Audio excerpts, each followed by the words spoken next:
Hey guys, welcome back to the channel. This is part 1 of our story. If you like this what if story and want to see part 2, let me know in the comments below. Before we start, don't forget to like, subscribe, and share this video with your friends. Also, check the description for more great content and my playlist. This story was posted by 𝐒𝐿𝐴 on Wattpad. Now, let's start. It was all over. Somehow they got defeated. No more nomus, they were all destroyed. All the research was burned. The person in charge of the nomus was the only one who was executed. Meanwhile, it just left the 8 of them standing in front of a starch, white building in the middle of nowhere. No civilians in more than 100-mile radius. Each one of them wore heavy-duty 𝐒𝐭𝐻𝑒-raising cuffs that did not allow any sort of foul play with their quirks at all. Each one of them had the cuffs on the wrist, ankle, and neck. They really couldn't imagine what would happen to them, but this kind of solution was nothing they thought about.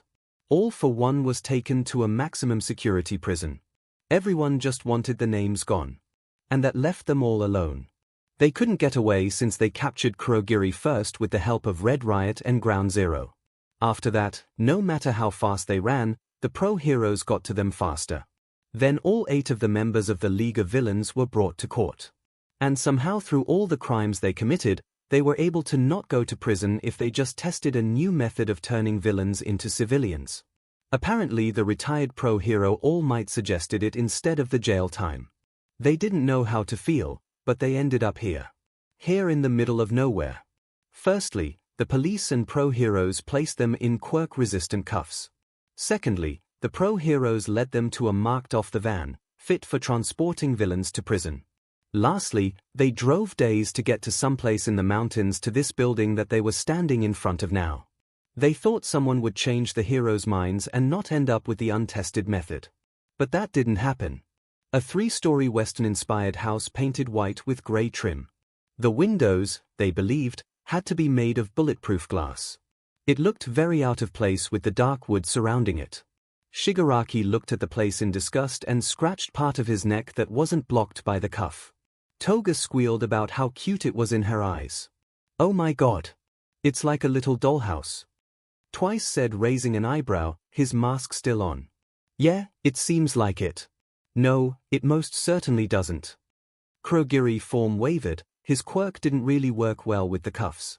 It still allowed his gas form to hold together, but he couldn't make portals anytime soon. I suggest we make the most out of this. I just hope they have some kind of a bar. I need to mix myself a drink. Darby scowled at the house, he didn't want to be controlled ever again. Spinner looked impassively at the building. Hey! He said while shrugging his shoulders. Magna retorted, at least they could have made it a different color. All this monochrome isn't doing it for me. Mr. Compress stared at the building. Let's hope we can all just get out of here soon. They all agreed by nodding at his statement. Whoever was going to try to control them would face them in battle. All of a sudden the front door opened to give view to who would be in charge of the 8 villains. Hello. I'm Midoriya Izuku. You can call me Deku if you want. I'm going to be your caretaker for now. Pleased to meet you all. Deku replied at seeing them. He bowed before straightening himself to smile at them. They all stared him up and down to see if he was any danger to them. Green curly hair, freckles, big emerald eyes, and a smile to cure cancer. How is he supposed to handle them? Izuku didn't really know what to expect when he decided to become a hero for villains. Maybe he always sympathized with some that could actually be saved if someone made the right choice. Either way, he studied his way through college and became what he is today. He wouldn't say he is a therapist or anything like that. It is more like he knows how to read someone from the endless years of bullying his quirkless status got him. He knew what the other person was feeling and hiding. He could read them like a book before they even made a move. He filled notebooks on their behavior and their quirks. He knew strengths, weaknesses, likes, dislikes, and he did it all very well. So well, he got recognized by Nezu in the middle of his college sophomore year. He became connected to the hero world in ways he never thought possible. He became several things for them. A quirk analyst to make them wiser and stronger. A therapist to talk to them about their problems and how they could fix them. A friend to many who saw him as a cinnamon roll. He didn't know what that was about, but he liked the sound of it. Izuku didn't know he got a specific assignment until his childhood friend pointed him into a new program they were going to try out. A villain rehab. He shrugged at the idea before continuing with the assignment. Turns out he gets to move away from civilization too. Oh yeah, sign him up. As long as the place has Wi-Fi. So he moved into a nice 3-story building in the middle of nowhere with enough food for the apocalypse. And there he waited until the villains came in. The League of Villains. Thank God he didn't have to deal with the other 3 and the big one. He just had to deal with 8 of them. He pulled up the profiles on each one and the notes he made with it. Name, Derby quirk, cremation, grants him the ability to generate blue flames from his body with minimal effort. His flames are extremely hot, and it is believed their temperature and intensity are higher than that of normal fire since of their color. Hot enough to burn an entire group of people to ash in mere seconds. Derby can also combust anything he touches. Can create fireballs, flamethrower tracks, a burst of fire, and able to generate massive walls of fire to surround his targets. Derby's body has a low tolerance for his own flames and his body will get burned if he uses them for prolonged periods of time. Notes. Personality is stoic and aloof. He is confident in his abilities and focused when it comes to fighting. Shown to be very sadistic with his fighting. According to research, he spares families or humans who suffered because of heroes and villains alike. Dangerous. Name, Toga Himiko quirk. Grants her the ability to take on the exact physical appearance of another individual by ingesting their BLD. She also can copy and change their clothes by getting naked before the transformation. If not, her clothes would ruin the disguise. She can shift between many disguises if she has consumed different people's BLD. Notes. Drains BLD of her victims. Dangerous name, Krugiri quirk, warp gate, can create and manipulate a dark fog that acts as a portal. When he makes a mass of the fog, it transports anything to a nearby location. He can create multiple exit points. It is based on coordinates, so he can teleport as long as he knows where it's going. Notes. Shown to be very polite and well-spoken dealing with heroes. Very level-headed, very loyal and level-headed. Dangerous name, Sako Atashiro, Mr. Compress quirk, compress, allows him to compress anything into a small marble without actually damaging it. The weight is also reduced, making it easy to carry. If used on a person, it traps them and allows him to abduct them. The quirk can be used to select body parts. Notes. Left arm prosthetic. He is a showman that loves to monologue. He is very talkative and arrogant towards heroes. AMSTR at agility and stealth. Dangerous. Name, Hikishi Kenji, Magna quirk. Magnetism, allows her to magnetize people around her within a 4-5 meter radius. She could magnetize a person's entire body or specific limbs. Men are polarized south, and women are polarized north. Quirk does not allow her to magnetize herself. Notes. She has garnered a reputation for herself as a B rank villain. 9 armed robberies, 3 murders, and 29 attempted murders. Dangerous. You'll also like Dadzawa's Problem Kitten Not Your Usual Chatfic by Chimuragarian. Dadzawa's Problem Kitten Not Your Usual 𝐶9K. What would you do as a pro hero if you were added into a junior school class chat? Leave right. Or maybe even tell them they got the wrong number. But that's not what. New Love. Izutoga by Wonton Soup. New Love. Izutoga 2K 3K. Read this description, you will need it, promise me. This is my first fanfic. Warning, there is mature content in here. This story is featuring our MC Izuku getting C. Stand With Me Share Our Dreams by Elira 11214. Stand With Me Share Our Dreams 6K. Each member of the League of Villains have seen all the horrors society has to offer. They've been through it and lived it. They know what to expect and what needs to be. Money is in charge. Beach Part 2, Money Solved Everything. Beach. Dad for One by Chimuragarian. Money is in charge. Beach Part 2, Money So. 6K. Money. It does solve every problem. Especially when it comes to bribing people and saving Shigarakis but from prison. What now though? How is Izuku gonna lead his years? BNA by Nigerundeo. Years. BNA 1K. Years into the future, the League of Villains in hiding and Japan thriving. Peace has been achieved, or so we thought. The League of Villains came back bigger and strong. Roll of the dice by Villain Dekuho. Roll of the dice K3K completed and quote, would you like a quirk Midoriya? Well, we can help with that and quote, you killed them. You Fing killed them and quote, it wouldn't have. Mending the Battle Wounds 𝐻𝐻𝐵𝐻𝐻𝐻 by Lizard Fanfics. Mending the Battle Wounds 𝐻𝐻𝐵𝐻𝐻𝐻 K4K Villain Outreach Program makes a comeback. Bros 𝐻𝐻𝐵𝐻𝐻𝐻 Villain EU. Second year. When the League of Villains gets captured by pros, the whole world finds out.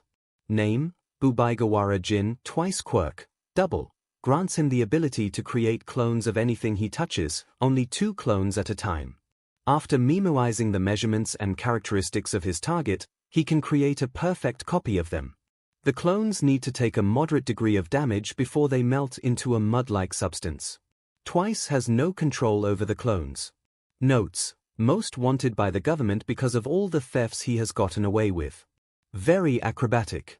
Appears to have some sort of identity disorder from the way he contradicts himself and that he has to have his mask on to be comfortable. Dangerous. Name, Iguchi Squeechy. Spinner quirk, Gecko, gives him to a lizard-like appearance and the ability to stick on walls. Notes: talented in throwing knives and his sword of choice. Based on questioning by video camera evidence on streets, the only method of learning how to drive was from video games. Dangerous. Name, Shimura Tenko Shigaraki Tomura quirk, Decay, allows him to disintegrate whatever he touches with his hands. The disintegration will spread through their whole body if a victim doesn't amputate the decaying body part. His quirk has improved and has become much faster. His quirk can even spread to targets he isn't touching, allowing him to disintegrate large groups of enemies quickly. Decay will only work when all 5 of his fingers touch the target. Tomura has to be careful with his hands when touching objects he doesn't want to destroy. It is possible to counter it through manipulation of fluids or particles since it only works on actual solid objects. Notes: very analytical and has a sharp mind. Has a sinister and warped sense of mind. When left alone, he seems to mellow down. The leader of the League of Villains. Very dangerous. So these were the people he was dealing with. God, what did he sign up for? The sound of the bus that was supposed to drop off the villains tomorrow pulled up when he finished that thought. Oh great, let's go greet them. Oh boy, I hope they don't kill me. Izuku thought, mentally preparing himself for anything to happen. Well, this is kind of awkward, Izuku thought as he looked at the villains that were seated in the living room area. He was at being in the open kitchen watching them looking around curiously. He was grateful and worried about the cuffs that instructed their quirks. I know that they are supposed to keep it on to prevent them from escaping, but it looks so uncomfortable. So, the villains all turned to stare at him with hate-filled eyes. How's it going? Izuku asked, hoping that the atmosphere might lessen with an easy icebreaker. I don't know. Everything that we worked for is pretty much done with. Our whole purpose of doing this got stopped by no good fake heroes. We have our quirks taken away from us by these constricting pieces of junk metal. We are being used as an example of the Hero Society's own enjoyment. Then we have to get stuck with a random nobody in the middle of nowhere and for them to try to help us be better people. How are you feeling, Beach? Darby ranted, glaring his eyes at the therapist that they were all assigned. They all muttered agreement and nodded along to what he was saying. Izuku uneasily mumbled back, I was feeling okay, you know. Before that happened, Izuku left out from his answer, what is the point of all this? You can't help us. Shigaraki rasped out at the plain-looking boy. I'm here to try. That's the whole purpose of why I'm here. Izuku argued back at the leader. Why should we even listen to what you have to say? You will just be like the other ones who tell us to be normal and fit into the mold of society norms. So why bother? Magna remarked with Toga nodding at her words. Toga replied with her own, yeah, I have had enough of people trying to force me to be normal by their own standards. I was finally free to be myself before the heroes ruined it for me. So yeah. This guy was only useful for his BLD, she thought to herself. Izuku swallowed before opening his mouth to retort. How about I go first to test your abilities? Mr. Compress propositioned to the frozen therapist. What? Izuku asked in confusion. What? The League of Villains yelled in utter disbelief. Go and get your little setup done before I come to see how well you think you can do. Mr. 𝐿 replied, getting up from his seat. Okay. See you then, Izuku answered nervously as he made his way to the office. 𝐭 waved as he watched the curly green-haired man vanish down the hallway to the last door. What the F, man? Spinner whisper yelled to Mr. 𝐿. I'm going to distract him. You guys try to find a way out of here and these cuffs if any. Try to find some evidence on who this guy is or find anything at all about this whole thing while I'm gone. Literally, find anything you can. 𝐭 whispered as the headache of having to deal with a pest started to crawl into his mind. 𝐭 started to walk in the direction of the office before turning around to deliver the last message to his friends. Don't F this up. 𝐭 mouthed silently before continuing in his short journey to where Izuku was waiting. The League of Villains looked at each other. I'm ready to mess up some SHT. How about you? Darby asked. Hell yeah. Spinner said. 𝐭 looked at the layout of Mr. Midoriya's office. Simple. Plain. Ordinary. All the adjectives could fit most of the office. He sat on a light neutral green sofa decorated with blue throw pillows. The round carpet underneath the white rectangle table was cream. His therapist sat in front of him on an identical couch. He peered behind him to check his lightwood desk that was cleaned off except for a laptop, a phone, a file, and a pen. There was a square window right next to the desk that overlooked a small bookshelf. The bookshelf contained a small number of books, movies, CDs, and games.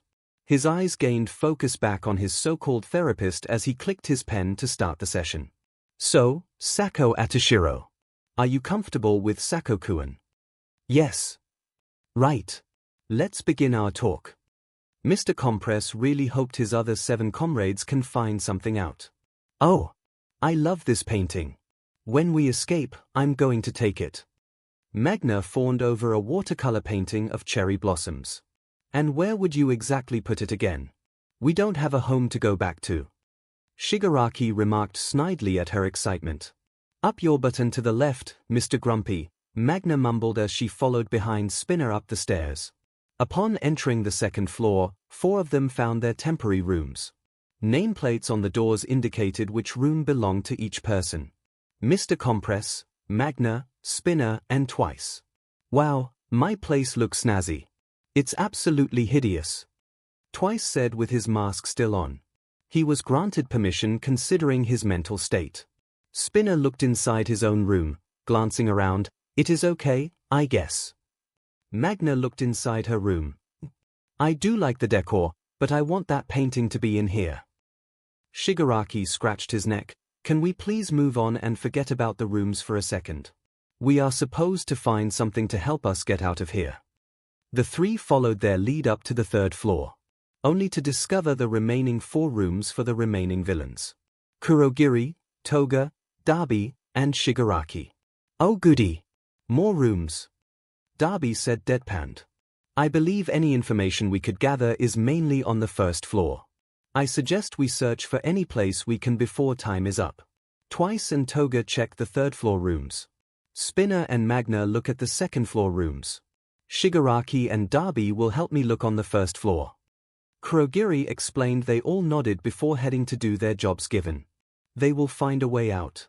Even if it meant killing the therapist on the way out. So, how was your life growing up? Izuku questioned him from across the table. 𝐭 replied, pretty normal. I had 2 parents, I was an only child. Nothing much to write about. I had a couple of friends that I played with. Sometimes I would host little shows with my toys for my mom when father went to work. I was always a showman, you see. When did it start to change? When I got my quirk. Simple as that. In the middle of class, I compressed my notebook when the teacher asked to see what I was doing. By the time I finished panicking, everyone was amazed at what I did. But the amazement lasted very short when they realized that I could do much more than compress inanimate objects. Can you explain? One time, I stepped up for a victim in front of their bully. They pushed me and I accidentally compressed them into marble. Everyone thought I killed him, but when I brought him back from the prison, it didn't change anything. Everyone saw me weirdly after that. Everyone saw you. As a villain before I was even 5 years old. 𝐒𝐭 gritted his teeth angrily. I was only a freaking kid. I even did it in self-defense, but no one saw it that way. Izuku replied, nodding sympathetically. People accused me of stealing stuff from their lockers or bags. When I said I didn't, they wouldn't believe me until I emptied every pocket I had to show them I had no marbles at all. They started rumors about how I caused one of the popular girls' arms to break or something. But you never did. Izuku interrupted gently. Nope, 𝐒𝐭 muttered tiredly. What happened while you grew up? 𝐒𝐭 continued, after that, it was just plain ignoring from people because they didn't want to mess with the boy who could turn them into a marble whenever he wants. My parents were more distant than before, but they weren't afraid of me. What brought you to the decision to join the League of Villains? I was having trouble finding a steady job. I was working part-time at a movie theater. There I was introduced to the vigilante, Stain. I was inspired by Stain and his ideals of a fake hero society. His method of killing to bring out the fake idols that everyone worshipped. I admired that. I don't think so, Izuku said offhandedly. What? 𝐒𝐭 asked slowly at the therapist sitting across from him. It wasn't right to murder them. Okay, then tell me. How else would he bring his message? What do you have to say about his legacy? You can't say he wasn't doing it for the right reasons. Tell me truthfully. Hate just brings more hate. I know a lot about how corrupt society can be, but that doesn't give a right to murder. And his principle about fake heroes, I don't get who falls into it. He said only all might, but all might rush in without thinking and impulsively saves. Some heroes can't do that and instead have to plan out their moves. He punished Ingenium for a death he didn't even cause. So what do you believe? Izuku smiled warmly, that everyone deserves a chance. No matter the quirk, no matter the last. They can be who they want to be. So if I wanted to be a hero? 𝐒𝐭 snorted, raising a brow in question. You would be great at it. Your quirk could do such amazing things for good. 𝐒𝐭's mouth dropped in surprise. How? It's perfect for the line of work that I already do. It is great for villainy. But you could do so much more with it. Izuku insisted. Like what? Well, you could save people in that are trapped from fallen debris by compressing them into marble. You could apprehend the bad guys quickly before they got away because I heard that you are very swift in your captures. 𝐒𝐭 interrupted, well, I don't want to be a hero. So where exactly do you think I would fit better except for villainy? You could use your natural star personality and work with something in the arts. You are a showman. 𝐒𝐭-kun, you could star in plays, musicals, and skits with that winning attitude. You could even use your quirk as a trick if you are doing magic like what a magician might do in. 𝐒𝐭 was stunned as Midoriya came up with several things he could do. He blinked as the other's voice was drowned by his thoughts. He is the first to believe in me. My abilities. He is the one to see right through that. It looks like he can see right through me. As Izuku continued to talk, 𝐒𝐭 continued to listen and add to their conversation. With the time passing, he almost forgot about his comrades outside.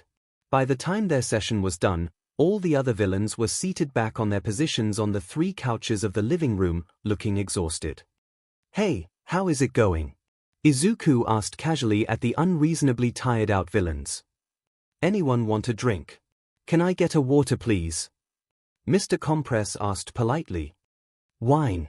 Kurogiri emmed from his spot on the 3rd couch. He was lying face down with his lightened load of dark wisps floating around his body.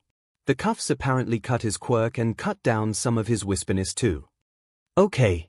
Be right back. Izuku said before dashing inside the open kitchen. Mr. Compress approached his friends with an easy smile on his face. We found something. Spinner whispered from his relaxed position with his arm over his eyes. 𝐒𝐭's eyebrow rose. What did you find? Izuku isn't a licensed professional at all. Also, Magna wants a painting. Spinner whispered a little quieter. Hell yeah I do, Magna groaned from her spot. What are you guys talking about? Izuku asked curiously. Magna wants that watercolor painting. Spinner said nonchalantly. Oh, the cherry blossom one. I painted that actually. 𝐒𝐿 responded cheerfully before handing a glass of iced water to Mr. Compress. I'm glad you like it. Wait. You painted that? Magna asked loudly in disbelief. I painted all the paintings that are hung up in this house. Those cherry blossoms came from a palace. I was feeling happy. The other ones? Oh. I don't really want to remember the ones I made from back then. 𝐒𝐿 explained while he handed a tall glass of wine to 𝐒𝐿. Well, I think the cherry blossoms are very appealing, Magna responded from her seat. Thanks for the compliment. I'll be happy to move it into your room if you would like. 𝐒𝐿 replied happily with a gentle smile. I would appreciate that very much, Magna answered. When 𝐒𝐿 turned his back, she flipped off Shigaraki while mocking him with silent laughter. Ha! She mouthed to Spinner. Spinner rolls his eyes. Hey, are you even a professional? Do you have any kind of license to actually be doing this? 𝐒𝐿 paused after putting the wine bottle back in the drawer. I'm not a licensed professional, but I am qualified to help you all. Darby asked, how the F can you help us if you aren't even an actual therapist? It was essential that I wasn't a licensed therapist apparently, 𝐒𝐿 responded simply. Darby was even more confused. What? How the foo? 5K, it's because you wouldn't actually want to talk to them, would you? And they wouldn't want to deal with you guys.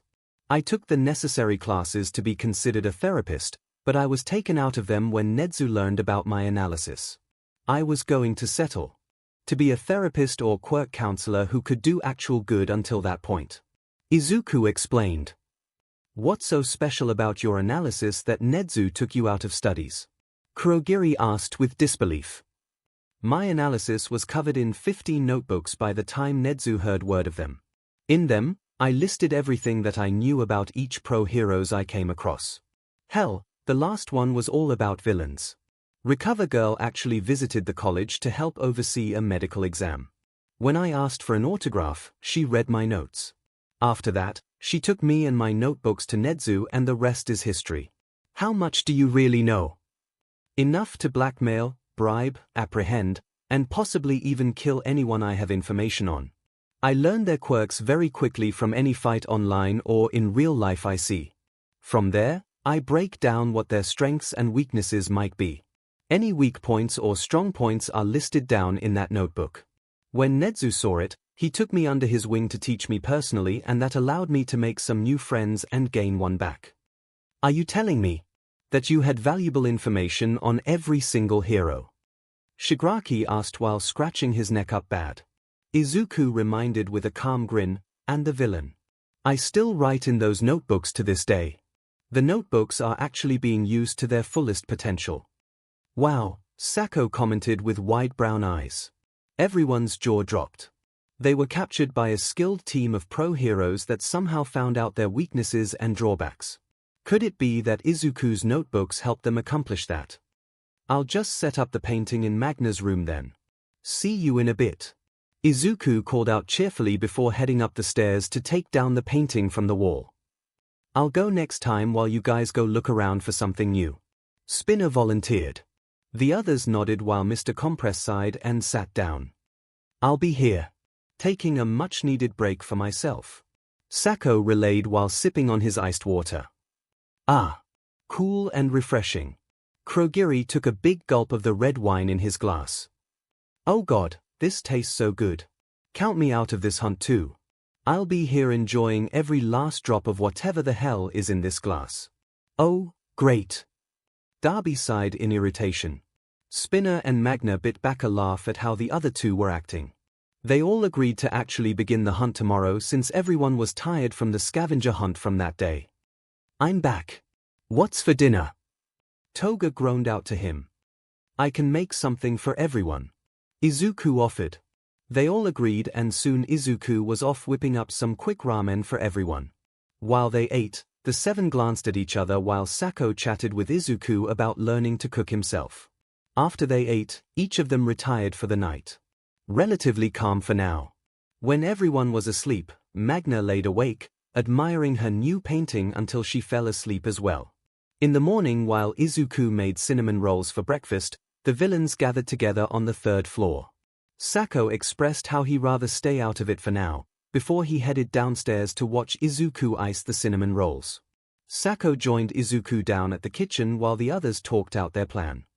"Hey, could you help me learn about cooking or baking something? I want to do something today, you know." 𝐒𝐿 blinked with a cinnamon roll in his hands. "Sure. No problem. How about you start with something simple like cookies?" 𝐒𝐿 suggested while 𝐶𝐭 took the cinnamon roll out of his hands and ate it. The seven concluded their plan to check the house again while Spinner is distracting him with his talk. The villains headed downstairs when they caught a peek at 𝐶𝐭 taking notes while 𝐒𝐿 talked about temperature and time. "I volunteer as tribute for your next session," Spinner said while getting up from his comfortable seat on the couch. "Oh, okay. You go ahead and take a seat. I'll be right there with you," 𝐒𝐿 replied before grabbing a cookbook from a kitchen drawer. "Just follow the instructions and you should be set to make some chocolate chip cookies." 𝐶𝐭 nodded, which 𝐒𝐿 smiled at before excusing himself to start Spinner's talk session. The villains nodded at each other, 𝐒𝐭𝐲 nod a little slower than the others. Apparently, the wine was stronger than he thought. Spinner looked around the office while in his seat with 𝐒𝐿 readjusting his clipboard across from him. "So, 𝐒𝐬𝐽, are you comfortable with me saying 𝐒𝐬𝐽? That's all right. Okay. Let's begin, shall we?" Spinner hoped that this time his friends would actually find something more useful. "Whoa. Now that I'm looking at some of these paintings, I'm really wondering why most of these are like really something. I really love them," Twice commented while looking at a particular watercolor that looked to be a flame diminishing in a sea of water made of green. Made of green. Dark. Sad. Depressing. Toga suggested while she looked at a particular one. A painting of a green-haired teen standing still in darkness with a middle school uniform on. Multiple colorful scenes are drawn out above him, very different from the black background he was surrounded by. A scene of two children. One sitting in a stream looking angry at the other who was standing above them with their hand held out. Another scene with three angry shadows. The last scene was a appealing sky picture from on top of a school rooftop with his school shoes right near the edge. Since 𝐒𝐿 made the paintings, the villains checked all of them for any clues as to what 𝐒𝐿 was hiding from them. Shigaraki found himself looking at one that portrayed what he assumed to be the younger version of 𝐒𝐿 wrapped up in a hug by his mother. But he was crying and she was crying in a dark room only illuminated by a computer screen. 𝐒𝐻 found one with Magna that looked to be a painting of a middle school student that looked like him standing alone in a classroom. Their uniform looked burnt in certain places and their cheek had a nasty purple bruise forming. And Darby seemed to have the only happy painting in front of him. A family portrait of 𝐒𝐿 and his mother. A future one based on the height of 𝐒𝐿 and the grey hairs starting on his own mother. 𝐒𝐿 sat on the couch with his arm around his smiling mother as they posed for the picture. Each of them moved on to checking anything they might have missed from yesterday's hunt, but they each separately wondered about 𝐒�l's past. Why the hell did it seem so sad? 𝐶𝐭 wasn't struggling that much.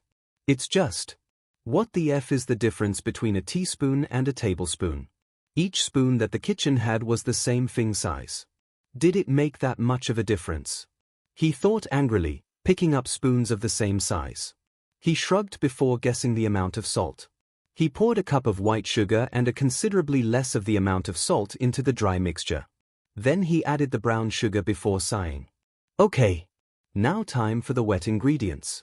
He thought, turning around in the direction of the fridge. He opened the door and looked inside before he started panicking. Where the F are the EGGs? 𝐶𝐭 whisper-yelled into the open fridge door. How was your life growing up? It was just fine. My mother raised me by herself when my dad left. And she tried her best to put food on the table and take care of me while working 2 jobs. Would you believe me if I told you my dad was also absent and that my mother was basically a single mother as well? I could take a guess with how well you cook and apparently bake too. 𝐒𝐿 laughed at 𝐒𝐽's comment. So what happened before your quirk and after? The quirk is where the trouble always starts sometimes.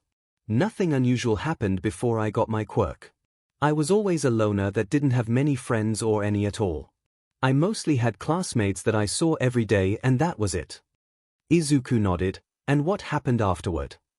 Well, I was one of the last to develop in my class. 𝐒𝐻𝐻𝐸 started, everyone was gushing over how cool their quirks were or how perfect it would be to become what they wanted to. But when I said I wanted to be a hero, things took a turn with my classmates. They kept saying that it was practically useless. The only thing my quirk does is gives me my appearance and make me able to stick to walls. 𝐒𝐻𝐻𝐸 continued with a glare. That's when it started. Kids who didn't really talk to me made fun of my appearance before ridiculing my weak quirk. I was basically ignored by all my classmates besides the talking behind my back. Once I got a love letter only to show up to her and her friends laughing at me that I actually believed that anyone would actually care like that for me. Izuku nodded with a grimace. Let me guess. Meet me on the rooftop after school. I want to tell you something. Covered in hearts. You too? Spinner asked in confused disbelief. Several times. Some were girls to make fun of me for actually believing in it, and others were boys who were looking for a punching bag. Geez, 𝐒𝐻𝐻𝐸 commented. Yeah. So did the bullying continue? Izuku asked, getting back on topic. 𝐒𝐻𝐻𝐸 shrugged. Pretty much. It wasn't really severe as physical, but it did wreck me on the inside, you know. Basically made me feel weak and useless for a long time. After years of that, I was struggling to find something to get into. I couldn't be a hero, so what else was there for me to do? I was in between part-time jobs when I found Stain and his whole outlook. Then I found the League and the rest is history. So Stain and his principal. I heard it from Mr. Compress about you saying stuff about it. I just wanted to say that heroes work differently from All Might. Yes, half the time you need to think quickly and that's where All Might stance comes in. But when there is a sensitive case to deal with, you need time to think it over and suggest the best plan to move ahead, otherwise, the whole thing goes to shampoo.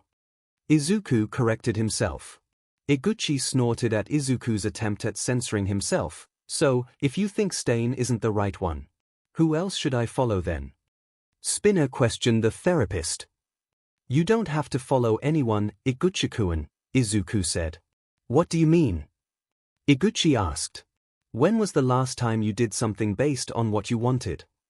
What are you trying to say? Who are you? Izuku asked calmly. What? I'm? Spinner questioned outraged. Are you only the follower, Spinner? Or are you going to make yourself your own leader, 𝐒𝐻𝐻𝐸-kun? Izuku replied gently. It's time for you to make your own decisions. Don't base it on what someone wants from you or what someone else does. 𝐒𝐻𝐻𝐸 sat in silence. Diamond, Mr. Compress was right about him being good. He thought to himself. Have you found anything yet? Shigaraki rasped over his shoulder to his followers. Nothing in the broom closet. It's very cozy in here actually. Ew, dusty. Twice sounded from his spot in the closet. Nothing here, Toga said from her place in her room. But I really do love the red color it's painted. I didn't even notice how red it was until I turned on the light. Where's Darby? Shigaraki asked when he saw no sign of him. I heard he went down to speed up Mr. Compress baking, Magna responded while still trying to examine the paintings since she didn't really want to look around. You do realize that Darby will probably do something with the cookies. Kurogiri deadpanned from the side with his head resting in his hands. Hee. Wait. No. The cookies. Twice yelled out before charging downstairs from the 3rd floor. Then 3 things happened. Twice tripped on the last step. Sako screamed at Darby to not touch his masterpieces. And Darby rapidly placing the cookies on the counter before revealing what he found hidden away in his own room. Apparently, someone was dumb enough to leave their lighter inside his room, and guess what else he found? You'll never guess. Yep, hairspray. Charcoal cookies coming right up. If there is anything I would like to add before we finish, I think your quirk is very useful and handy. 𝐒𝐻𝐻𝐸 snorted. Yeah, but not hero material, right? I think so. He raised a brow at this. Are you being real with me? I'm being serious. The ability to stick to walls is very good for hero work. You can climb into spaces that regular heroes couldn't be able to maneuver. You could climb onto the ceiling or walls undetected and listen in on important conversations for missions. You could rescue civilians trapped by Iguchi was getting redder by the minute until he smelled something. Do you smell that? Izuku pauses in his words to smell the air. He gasped and said in a scared voice, "The cookies." They both looked at each other before running out of the room to check on what the hell was happening in the kitchen. Their Sako was being held back from strangling Dabi while there were several burnt cookies on the counter. "What's going on?" Izuku asked, approaching the two. "This son of a bsto burnt the hell out of my cookies," Sako yelled out, pointing a finger at Dabi. "I was trying to make them cook faster," Dabi argued back, holding a charred cookie in his hand. "You are so lucky that my cuffs are actually holding back what I can actually do." "No.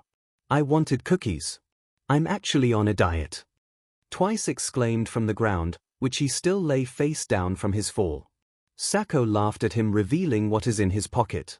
He reached in to reveal 4 cookies unharmed from the fire. "I saved some of my cookies, you mother dash." Okay. No more cursing in the kitchen. Izuku calmed Sako down. "Dabi, get out of the kitchen, nothing can take your heat in here." Izuku pointed to the now ruined charred black marble counter. "Sako, you go and enjoy your saved cookies and I will make some dinner." Sako gave Izuku one of his cookies and gave Iguchi one as well. He gave the last one to Twice since he was sad without one. They were all very crispy, but good enough to be edible. But before anyone sat down, Izuku made sure that everyone's cuffs were still on. Dabi and Sako sat across from each other on the couches while Izuku got dinner ready in the kitchen. The villains gathered together to say they hadn't found anything the second time around. "Apart from the old paintings, we haven't really gotten any concrete information," Shigaraki mumbled. "We just know he was very sad when he made a lot of them," Magna said to her friends. "Dinner's ready," Izuku called from the kitchen. They all looked up to see 8 bowls of delicious-smelling food. "I made my mom's katsudon. Eat up." Everyone drudged up to grab their bowl to eat. When they got their bowl, they all sat down back in their seat. "I hope you like it. It was my favorite while growing up," Izuku said absent-mindedly while he ate his own in the kitchen. When everyone took their first bite, they each had their separate reactions. Sako nodded and hummed at the delicious familiar taste of a home-cooked meal. Iguchi smiled at his first bite, remembering the times his mom had enough time to cook dinner for him when he was younger. Kurogiri appreciated the taste, but he would recommend a glass of specific wine with it. Toga groaned, remembering a time she would only dream to have this kind of food when she was living on the streets. Twice loved and hated the food, he didn't know what to think. Dabi distinctly remembered a time that his mother cooked dinner for him while his father was out doing work. She was pregnant with his brother at the time. He grimaced but kept eating the meal. When Shigaraki ate the first bite, something spiked in his heart and mind to remember what his own mother was like. What she cooked for dinner for him and the rest of the family. Monchan. Everyone sat down eating a delicious home-cooked meal that reminded them of their lives before all the bad times. In the kitchen, unnoticed, Izuku wipes a tear from his eyes while eating the katsudon. Shigaraki is very questioning of what Izuku is doing. Why is he so special? He caused 2 of my members to basically become neutral. Shigaraki thought to himself as Spinner helped Izuku with washing the dishes. "Oh, I forgot to ask," Izuku thought out loud while turning to Magna, "is the painting in a good place for you? I can move it if you want." Magna smiled at Izuku. "I'm all good. Thanks for asking though. Can I ask about a painting?" Okay. "Which one?" "The one where you are posing next to your mother, I assume." "Oh yeah, I made that one last. A recreation of the last photo I took with my mom before I went to college. She was so proud of me for making my way through high school to get into a really nice university. I haven't seen her in a while though, so maybe after all of this is finished, I can go see her," Izuku replied, getting wistful at the end by smiling and thinking about the last time he saw her. That must have been right before Nedzu took him out and a few short visits in between his new work. With all the work, he hasn't seen her in practically half a year. "So, I also saw one with your mother and you while you were super young. Darkroom and crying, ringing any bells?" Shigaraki asked curiously. "Oh, yes, that one. That one was when I was young and the whole day impacted my life to what it is now. Izuku started while putting away the dried dishes. What was the day? Toga questioned quickly. Somewhere in July, Izuku replied happily as he closed one of the cabinets. Darby groaned out from his spot on the couch. Well, I'm gonna head up to my room to sleep. Call me if you need anything, or just walk up to the door. Either way. Good night. Izuku called out before heading to his own bedroom. Good night. Iguchi and Sako called out to him, leaving them alone by the remaining 6 staring at them. What? Iguchi says in response to multiple stares. Shigaraki sighed, we haven't figured out anything with him yet. There is nothing around the house. We checked everywhere twice. Where could he be hiding things? I don't know. And at this point, I don't care. Can we just take a break from hunting down whatever we can find on him? I'm tired. Darby groaned out from his relaxed spot on the couch. Okay, while you guys do whatever the F you want tomorrow, I'm gonna take my turn, Magna said, standing up to move to her own room. What? Why? Shigaraki asked. Beach, I need to rant, Magna replied to her boss. Kurogiri shrugged. Do you? I'm gonna look through what we have as a food inventory before going to bed. I may just cook something for dinner tomorrow. Whoa, when did Mama Kurogiri come out to play? Toga questioned, smirking. Around the same time, they figured out there's more wine to drink. Kurogiri retorted back to Toga, resulting in her giggles. Darby smirked at their interactions before moving to his own room. Twice folded his arms before focusing on Darby. When he passed him, he whispered, I got my cookie, Beach. Darby scowled at him, which caused Twice to double-time it up the stairs. Darby shook his head at his friend before making his way up to his door. Toga followed after them as Kurogiri took to the kitchen, opening cabinets and drawers to find out what they had in this house. Iguchi and Sako sat next to each other and whispered about their experience with Izuku. He is like a cinnamon roll that you just want to squish, you know. Iguchi asked Sako. Oh, thank goodness. I thought I was the only one to see it that way. Sako whispered to him. The next day, everyone eventually came down from their bedrooms. With no real purpose to find some evidence in the house, everyone caught up on some well-needed sleep. Shigaraki came down with the messiest head of hair out of all of their frizzy heads. Except for Magna, she was great with making sure her hair was straight, apart from a few flyaways. Izuku was already awake and preparing 8 bowls of cereal. He gave the bowls to each person that wanted either the plain or the fruity sugar kind. Izuku also made sure the coffee machine was on, just in case anyone wanted one. Kurogiri and Darby took some coffee with their cereal, but everyone else had orange juice. After the lazy breakfast at around 10 in the morning, Magna finished hers first to tell Izuku what she had in mind for today. Hey, can I talk to you today? I need to get everything off my chest, you know. I need to rant. Magna called out to Izuku while sitting in her spot in one of the couches. Izuku looked up from the dirty bowls in the sink. All right. Izuku agreed, let me just dry off these dishes and put them away before I head on over. Wait, Twice started from his place on the other couch. Do you have anything we can do? Like a board game? I hate board games. I have a few games in my office and room. How about Monopoly and Guess Who? Izuku offered when he remembered what board games they might be interested in. Those sound fine. I haven't okayed Guess Who, but I'm interested to see how this goes. Iguchi, how about you? Sako asked his friend next to him. I'll play Guess Who just to get away from the others playing Monopoly. Iguchi retorted back to him, recognizing the competitive look in Shigaraki's eyes. Sako replied back, yeah, it's gonna get ugly with them. He took notice of Toga rubbing her hands together in anticipation. No kidding, Iguchi said, eyeing Darby's mischievous look. Izuku went to grab the board games while Magna got ready for her rant by standing up and shaking off her clothes. Thank God, our rooms came prepared with clothes to change into, or else we will all be stuck wearing the same thing here. I'm thankful we have a place to shower, Kurogiri piped up from his relaxed spot on the couch when Izuku came back with the 2 proposed board games. All right, Magna, you could go ahead to the office while I set these game up, okay? Izuku offered to Magna as he set down games in a table. All right with me. As long as I get to talk. Magna called out before making her way to the office at the end of the hall. Izuku set up the games in the table by setting out all the pieces before leaving the manuals into Kurogiri and Sako's hands. All right, I'll be going to start the session. You guys have fun. The two looked at each other before looking back at the other five, waiting anxiously for the game to begin. Good luck with Monopoly. Iguchi and I are playing Guess Who. Try not to die. Sako said, patting Kurogiri on his back. Kurogiri turned to his designated group and sighed. Oh, so, Magna, are you comfortable with me referring to you as Magna-chan? Yeah, no problem, Magna answered. Izuku looked down at his clipboard. Okay. So pronouns.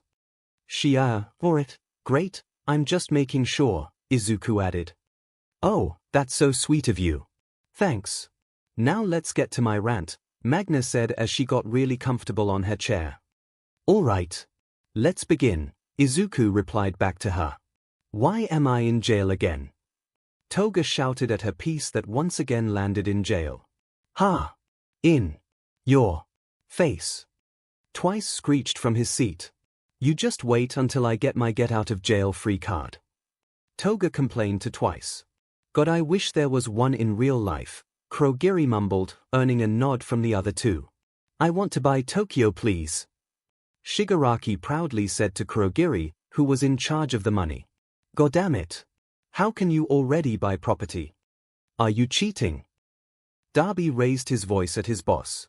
No, I just know how to play the game.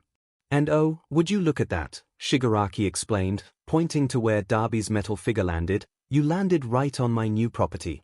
Pay up, beach. Sako looked on with Iguchi as Darby attacked Shigaraki by jumping over the table. Thank God we aren't playing with them. Do you have brown hair? Iguchi asked, directing his attention to his game partner. Oh yeah, Sako responded. Thing hell. Did you pick Steve again? Iguchi complained with an eye roll. What can I say? The guy looks just like me, Sako responded, picking up the piece of Steve that almost looked like him. Do you have black hair? No, Iguchi replied, making Sako put down all the faces with black hair while Darby tried to strangle Shigaraki. While Toga was dancing on top of the couch with her get-out-of-jail-free card in her hand. Kurogiri looked determined to get back to drinking after the game was done. So, Izuku started, how was your life growing up? Pretty okay back when I still went by my dead name. Kenji Hikishi. I don't consider myself them anymore, I just call myself Magna now. But back then, my parents were so excited about their boy to grow up and become someone worth being proud of. Well, you can definitely say, it didn't turn out the way they wanted it to be. Magna started. I was just Kenji back then, and I started to grow thinking that it was all I ever would be. One time, I asked to get a dress from a nice woman running a shop where she sold handmade clothes. My egg donor was furious and dragged me out. She complained to my father about how I wasn't acting like she wanted me to. My father and she argued a lot back then until she left. From then on, at age 4, my father raised me. Was he all right with who you were? Izuku questioned with a pen to his notebook. Magna nodded. He was confused, but gradually got used to it. He couldn't afford to buy me a dress, but he would bring back any small toy I wanted at the time when he got enough money for it. I had like 2 Barbies. He was cool with me acting feminine, but he just didn't know about a few things. What about after you got your quirk? Izuku looked up to face the woman sitting across from him. People were just okay with it, I guess. They didn't really know what I could do with it. They just were like, okay, humans, magnets, opposite gender, attraction with magnets, got it. Magna stifled a laugh, but my quirk wasn't really the reason for everyone's criticism back then. Everyone around me felt things towards the way I acted. They didn't like that I cried to let my feelings out because boys aren't supposed to have emotions.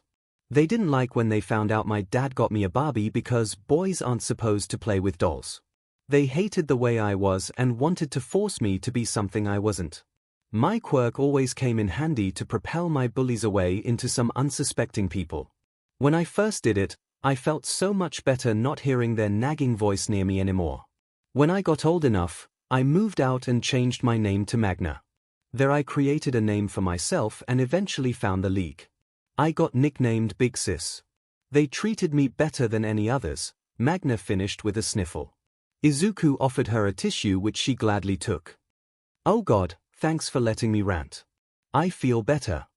Kind of, Magna replied to Izuku, who was waiting patiently with a tissue box, a gentle smile on his face. No problem, I'm always here if you need to talk, Magna-chan. I'm like the #1 support. Izuku offered kindly to her. Oh please, call me Big Sis. Ha! Magna offered gratefully to Izuku. Izuku smiled softly at her before she continued on about her journeys after she moved out. Many great stories of how she found people like her before she gained a reputation for her own. Magna sighed, I just became a villain, but even if this whole thing works out, what will I do? Well, you told me about how you used to think about working with your friend during the night scene, so maybe there. Izuku offered up, thinking about things she could do. But I just don't want to live paycheck by paycheck. I'm okay with it, but I want to find something else. Like get a nice apartment, maybe a cat and... Magna led off. What is it? Izuku asked curiously. I want to find love, isn't that cheesy? Magna retorted, slightly laughing at herself. No, I think finding love would be amazing. Someone to cherish and accept you for who you are. Someone to love you until the end. It's like a dream. Izuku responded wistfully. Yeah. Maybe if we all get out of here, if this whole thing works out. Who knows? Maybe I could find someone out there for me.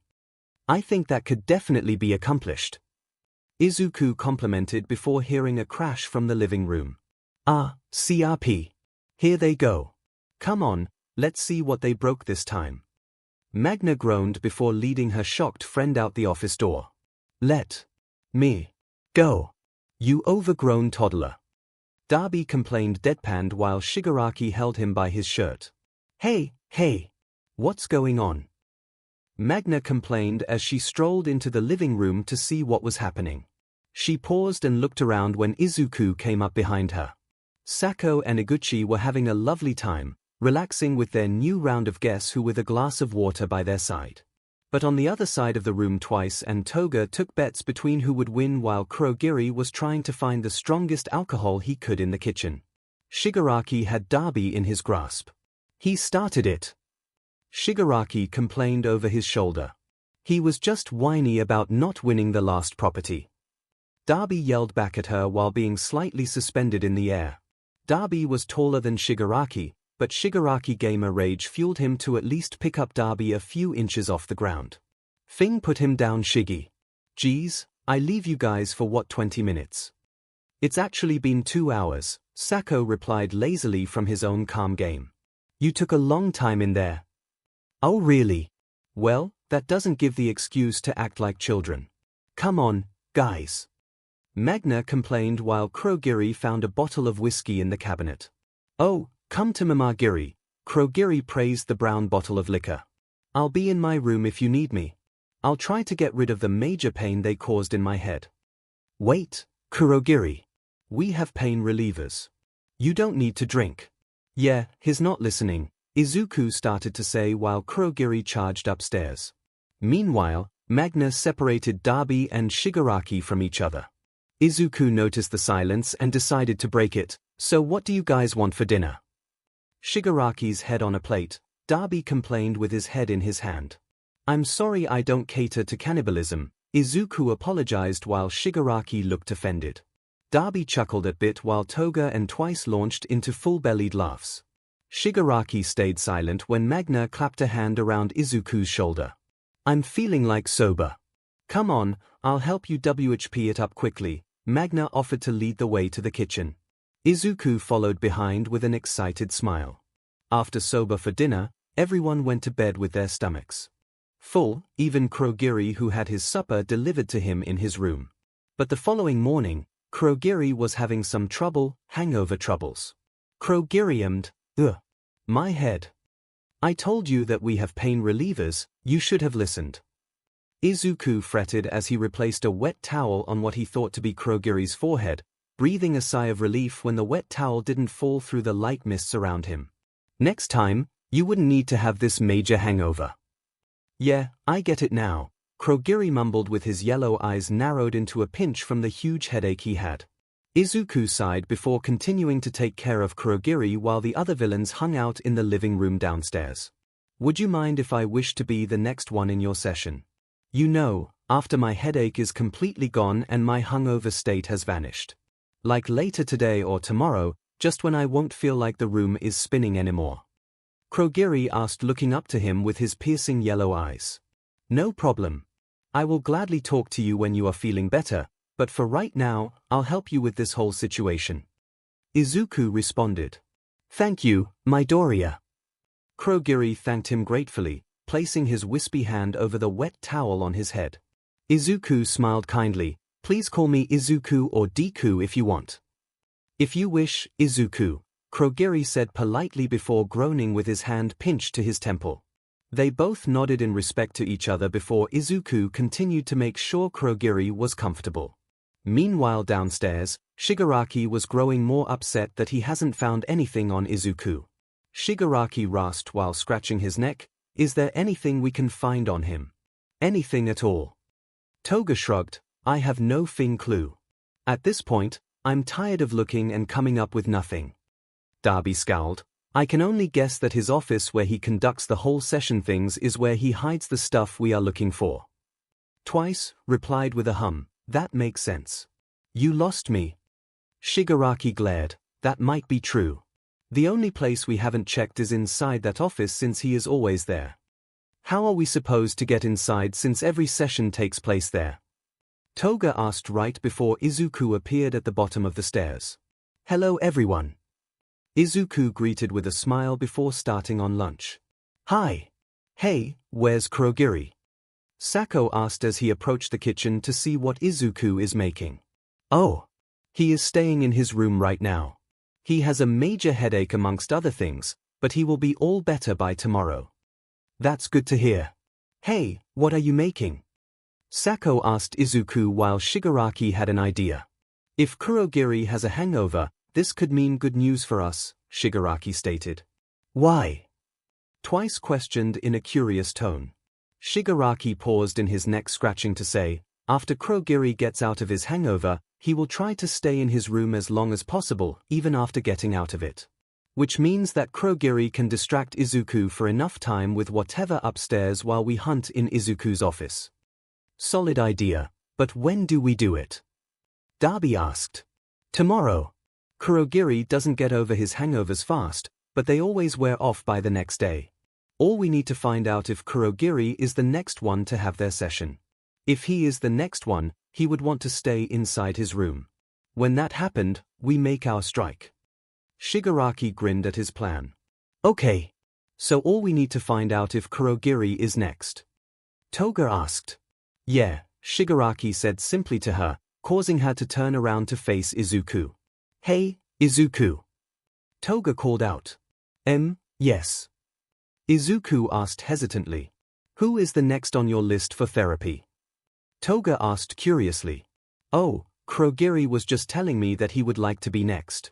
So the day after tomorrow would be the next open available time for anyone else." Izuku answered.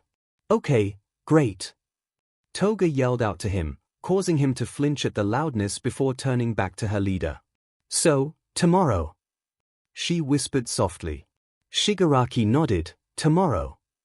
Sako laughed at Izuku's joke about bacon followed by Izuku's own bubbly laughter. Magna and Iguchi joined them in the kitchen to help out with breakfast. Time will tell when they finally strike. The next morning, Izuku came down from his room to get breakfast ready for the others.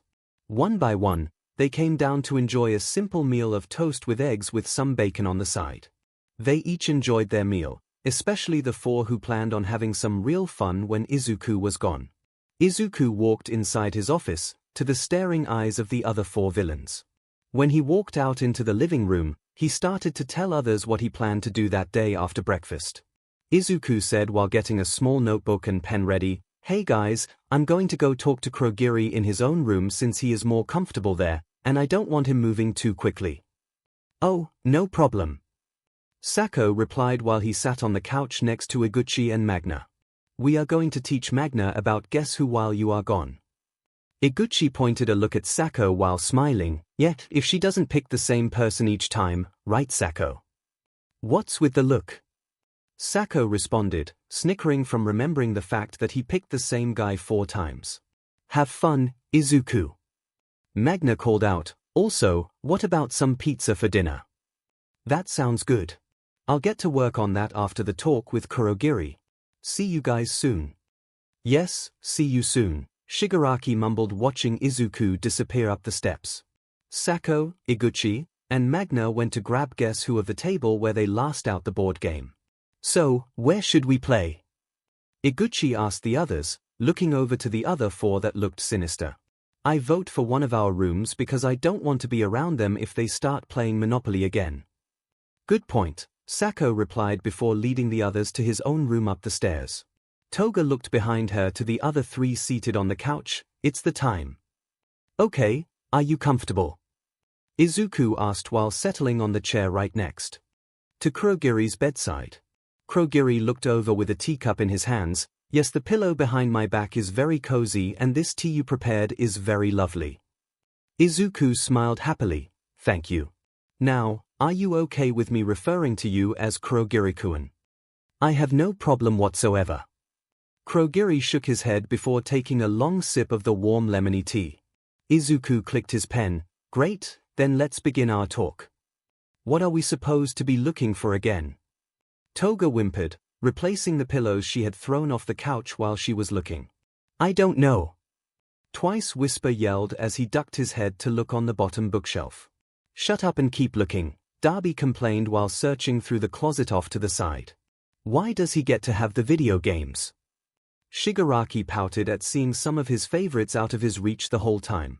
Shigaraki sighed and scratched his neck, tilting his head to reach a particular spot. When he tilted his head, however, he noticed one of the bottom drawers of Izuku's desk was slightly cracked open. Shigaraki smirked and thought to himself, time to see what he has been keeping secret. Okay. Do you have red hair? 𝐿𝐴𝐵 questioned looking up at Magna. Oh, he's on to me, Magna thought as she looked up at her friend. Yes. 𝐿𝐴𝐵 asked with a raised brow, are you Sarah? Yes. Magna replied slowly before pouting, you are too good at this game. Thank you very much. 𝐿𝐴𝐵 thanked her with a proud tone in his voice. He even stood up and took a small bow in confidence. Oh really? 𝐿𝐴𝐵, you better be prepared. Iguchi challenged as he took his spot replacing Magna. So how was your life in the beginning? Kurogiri began. Well, my parents didn't exactly plan to have me. It was a simple unfortunate accident that caused them to try to hustle things around for my entry into the world. In the beginning, they tried their best to work with each other to raise me, but it was too difficult for them. They barely knew each other before the night I was conceived and I was their only obstacle from separating. They began to realize that I was the cause for all of their misfortune. From my sperm donor not being able to get back together with his love and my egg donor not being able to go back to university. They settled into the mindset of believing that I was the cause of all their troubles that made them have to get jobs to support the cost of me surviving. Kurogiri said, staring into his teacup before taking another sip. Again, lovely tea. What is this? Kurogiri asked in curiosity. Izuku blanked before decomposing himself to answer, just a little lemon rose tea mix. It's very good. Kurogiri complimented. Izuku blushed slightly before saying, thank you. So what happened afterward? Kurogiri sighed. They figured out they didn't need to give me attention, care, love, or any nurturing at all. They just started to ignore me. Sure, they gave me food and water, but my roof was the empty pantry with a ratty old mattress pushed against the wall. When other kids had birthdays celebrating their birthdays, my parents became slightly angrier when my own would come around. I would only know if it was my birthday from the amount of drinking they did in the living room. Would you tell me about your experience when your quirk came in? Izuku questioned, looking into Kurogiri's relaxed yellow eyes. Kurogiri started. Well, the experience of living at home just worsened. They looked down in disgust at me when I would talk about wanting to save people by warping them away. They started to ridicule me and how I wouldn't even have the strength to save others when my power obviously belonged to someone like a villain. I, at least, didn't have to worry about taunting from classmates since I had no classmates. I self-taught myself at home and from the public library a street away from my old childhood house. When bullying did come, it was in either their drunken angry ramblings or by the more popular flashy quirked kids at the public park I would see while passing by. 𝐒𝐻𝐲 answered, staring down at his wispy hands. I had no one but myself and the books. Not one person was on my side. Once when I was 7 years old, I genuinely believed that maybe I could be a hero. And 𝐒𝐿 prompted. 𝐒𝐻𝐲 looked at 𝐒𝐿 with a resigned face. Look where that got me. 𝐶𝐿 asked in playful confusion at seeing his character getting found out yet again. How did you find out I was him? Because you play him almost every single time. Iguchi yelled in frustration, bringing his head down onto the game board. Oh, yeah. You're right. 𝐶𝐿 apologetically said to the exhausted-looking Iguchi. Shigaraki picked up a large folder packed full of loose paper from the overstuffed drawer. Hey, guys. I think I found something. The other three gathered around the desk to find Shigaraki slamming the very heavy folder onto the wooden surface, making a loud thud when it made contact. What's in it? Toga asked, earning a shrug from twice. I don't know, but I'm about to find out. Darby started before opening the folder open to show the overspilling contents inside. Shigaraki stared with the others as they stared into their own faces. With a file on each person in the house, they expected him to have their personal files, but not what they found hiding behind the documents. When I was a teenager, around middle school age, I desperately looked for a job to get out of the house. By this time, they started to act unruly towards me, causing me to sleep in the park for fear that they might hurt me. But no one would hire me since I didn't have any education on my resume. When I tried to tell them about my circumstances and how I was homeschooled, they didn't listen and threw me out on the sidewalk. From there, I met Sensei. He guided me up and took me away from the hell house I had into a secret bar. Then Tomura was chosen and the story continued. 𝐒𝐻𝐲 finished off before downing the last gulp of tea. 𝐒𝐿 took the teapot and refilled his cup as well as his. If it is worth it, I just want to say that I don't think your quirk is villainous at all. Really? Yes. You would have been a great hero. I might have become one of your biggest fans. Oh, that is quite a shame, 𝐒𝐻𝐲 chuckled before asking, is my quirk really that useful? Of course it is. Everyone who said no was not looking at the many ways you can do with it. You could rescue people in a flash when they are stuck underneath rubble or right about to fall off a building. You can be redirecting quirks back to the bad people who use them. And with a more normal trick, you can become a great show-stopping bartender with all kinds of cool tricks to mix the drinks. 𝐒𝐻𝐲 laughed wholeheartedly at 𝐒𝐿's kind words. Thank you. I think I can say you are the first one to say my quirk can be used for something more than just a getaway warp ride. 𝐒𝐻𝐲 continued to talk to 𝐒𝐿 for a long time. Just talking about anything that came to mind, he felt really comfortable talking to him. 𝐒𝐻𝐲 started to say, hey, if we get out of this place. When? 𝐒𝐿 offered. Hey. When we get out of this place, you wouldn't mind if I wanted to do more of this talking and catching up? 𝐒𝐻𝐲 asked. I would love to do that. We can meet up at a coffee shop whenever we are free and talk about our week and things. 𝐒𝐿 added happily. 𝐒𝐻𝐲 suggested, that sounds like a deal. It is. We will meet and continue to listen to the other stories. 𝐒𝐿 agreed with a gentle smile. I would like to ask you something, 𝐒𝐻𝐲 stated simply. What is it? 𝐒𝐿 looked up to see 𝐒𝐻𝐲's questioning stare. Did my room come like this? 𝐒𝐻𝐲 asked, looking around his appealing room. 𝐒𝐿 laughed before starting to explain, no, you see. 𝐒𝐿 smiled with 𝐒𝐻𝐲 as he helped him down the stairs, just in case. He was so excited to make pizza for dinner for the rest of the group. He turned to go into the kitchen before the presence of the agitated four made themselves known. 𝐒𝐿 went to greet them before noticing a pile of papers on the desk. His eyes widened when he noticed what exactly the papers were. Notes. Notes on all of them in disturbing length amount of detail. Each file on everyone had at least 5 pages of notes. I thought I already told you guys about my notebooks. This is what I do. I'm sorry if I offended you in some way. I didn't mean for anything like that to happen. Izuku apologized, seeing that the notes might be considered by them an insult in some way. Oh no. You don't get to play the innocent act. What with all these extras notes? Here. What's with all these words about unstable, need to fix it up, make it better, or my favorite one, everything needs improving? What is all of this? Darby brought up, picking up one of the papers and reading the highlighted notes. No. That's not what you actually think that is. Izuku tried to counter when the other 3 came down the stairs from the noise. Oh, really? Then what about this? What gives you the right to tell us to fix our lives when we have no clue about yours? What do you actually know about us? You don't know the full extent of anything they have been through. You don't understand what it was like for us. Shigaraki whispered threateningly, getting really close to Izuku. Hey, what's with all the noise? Iguchi asked before landing his eyes on the scene before him. A sessed-off team of 4 against a sad-looking Izuku and a mostly calm Kurogiri. Before anyone could react to Iguchi's question, a sound of skin hitting against skin echoed through the air. Everyone watched as Shigaraki's clenched fist aimed at Izuku's face once again. Kurogiri acted fast by holding Shigaraki down to the floor while the others went to restrict the other 3 from moving toward the hurt Izuku. Calm down, Tomura.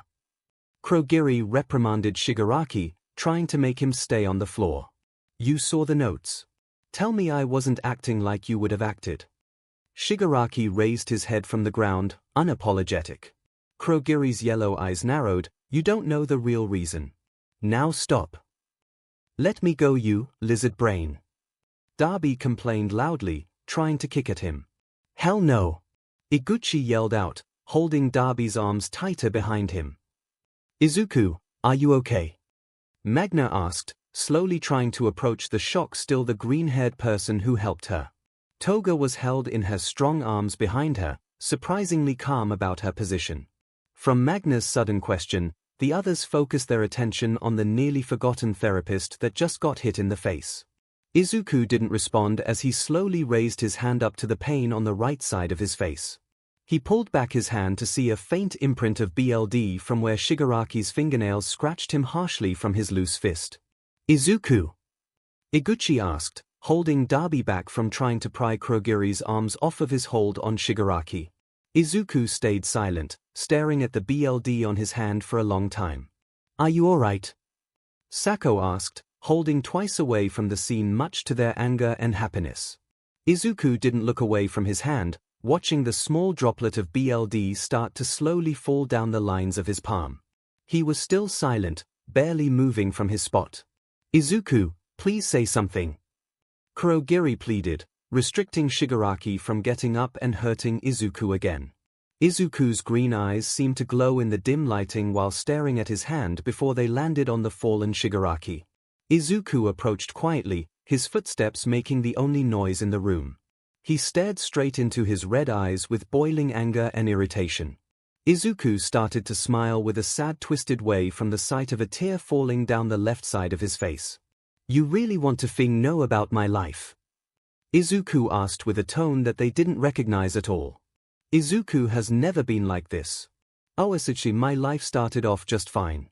I had a father, a mother, and best friend whose parents I would call my uncle and aunt. Everything was just great. Izuku started off. Izuku's smile dropped into a frown. Until I got my quirk diagnosis. You see, everyone got their quirks, my best friend being the first in the class. Then, one by one, everyone got theirs. Which left me and my mother to go to the doctor to see what my quirk would be. Surprise! I don't get one. I'm part of that 20%, fellas. I'm quirkless. The doctor tells me straight away to give up on my little hero dream. My mother is trying to make sense of all of this. Son of a beach dad took a job overseas, so he wouldn't have to deal with his son. Sure, he sends that money as basically child support, but he has never once tried to contact me at all during the time I needed it. And my mother, she tried her best to cheer me up from the worst news that I got. So I asked my mother, playing the video that inspired me to be a hero that I might not ever become if I could become a hero. And she didn't say what I wanted her to say, that I wanted to hear. I just wanted to hear from the one person who supported me to actually say that I could be a hero. She said, "I'm sorry." Izuku chuckled bitterly at himself. Then when I went back to school, I get nicknamed Deku. Deku, which basically means that I'm useless, worthless since I don't have a quirk. Given to me by my best friend, but guess what? I still hung out with him. Ha! Can you believe it? Then, I tried to help him out when he simply fell down, but he took it as an insult and started to bully me. When he wasn't bullying me directly, he was attacking me when I stood up to him to protect someone else. I got beaten down each day by my so-called best friend. The teachers didn't do anything when they saw his behavior. They simply didn't want to harm their golden child's reputation. Who cares if he burns through my clothes, making me hide first-degree burns from my own mother at the age of 6? Izuku asked the stunned audience he had. Izuku's eyes started to tear up while his face showed off his rage, and don't get me started on complete strangers' reactions to me being quirkless. Oh boy! Those Fing PPS. They whisper to each other about my disability and say how they feel so sorry about how my mother having to raise me. My classmates talked and laughed behind my back about me being so stupid to actually believe that I could be a hero. People thought it was funny to give fake love letters to me just for me to show up and for them to laugh in my face. Sometimes I would even get beat up when I showed up. People only see my worth if I have a quirk. But guess what? Since I didn't have a quirk, I was thrown to the side. Do you want to know about those paintings? I painted them to get my feelings of self-hatred, depression, anxiety, and all my feelings of wanting to just go away. Izuku stated matter-of-factly, pointing up to where his paintings are displayed. My best friend turned bully threw my notebook out the window after hearing that I wanted to go to the same high school as him. He burned my shoulder while threatening me to not go anywhere near his school and that I better not even try to apply to get in. And then he told me, if you want to get a quirk, jump off the roof and pray for one in the next life. Do you know I actually considered it? Actually considered just jumping to end my life. Finkak. Izuku took a deep breath, his cheeks were already wet with tears. He sighed, rubbing his eyes to get rid of the falling tears. God. Before Izuku could say anything more, he cut himself off. Sorry, I'm just wasting your time. He looked to the kitchen, gesturing towards the cabinets. You have enough food, fend for yourselves. I'm just going to try and not die up in my room.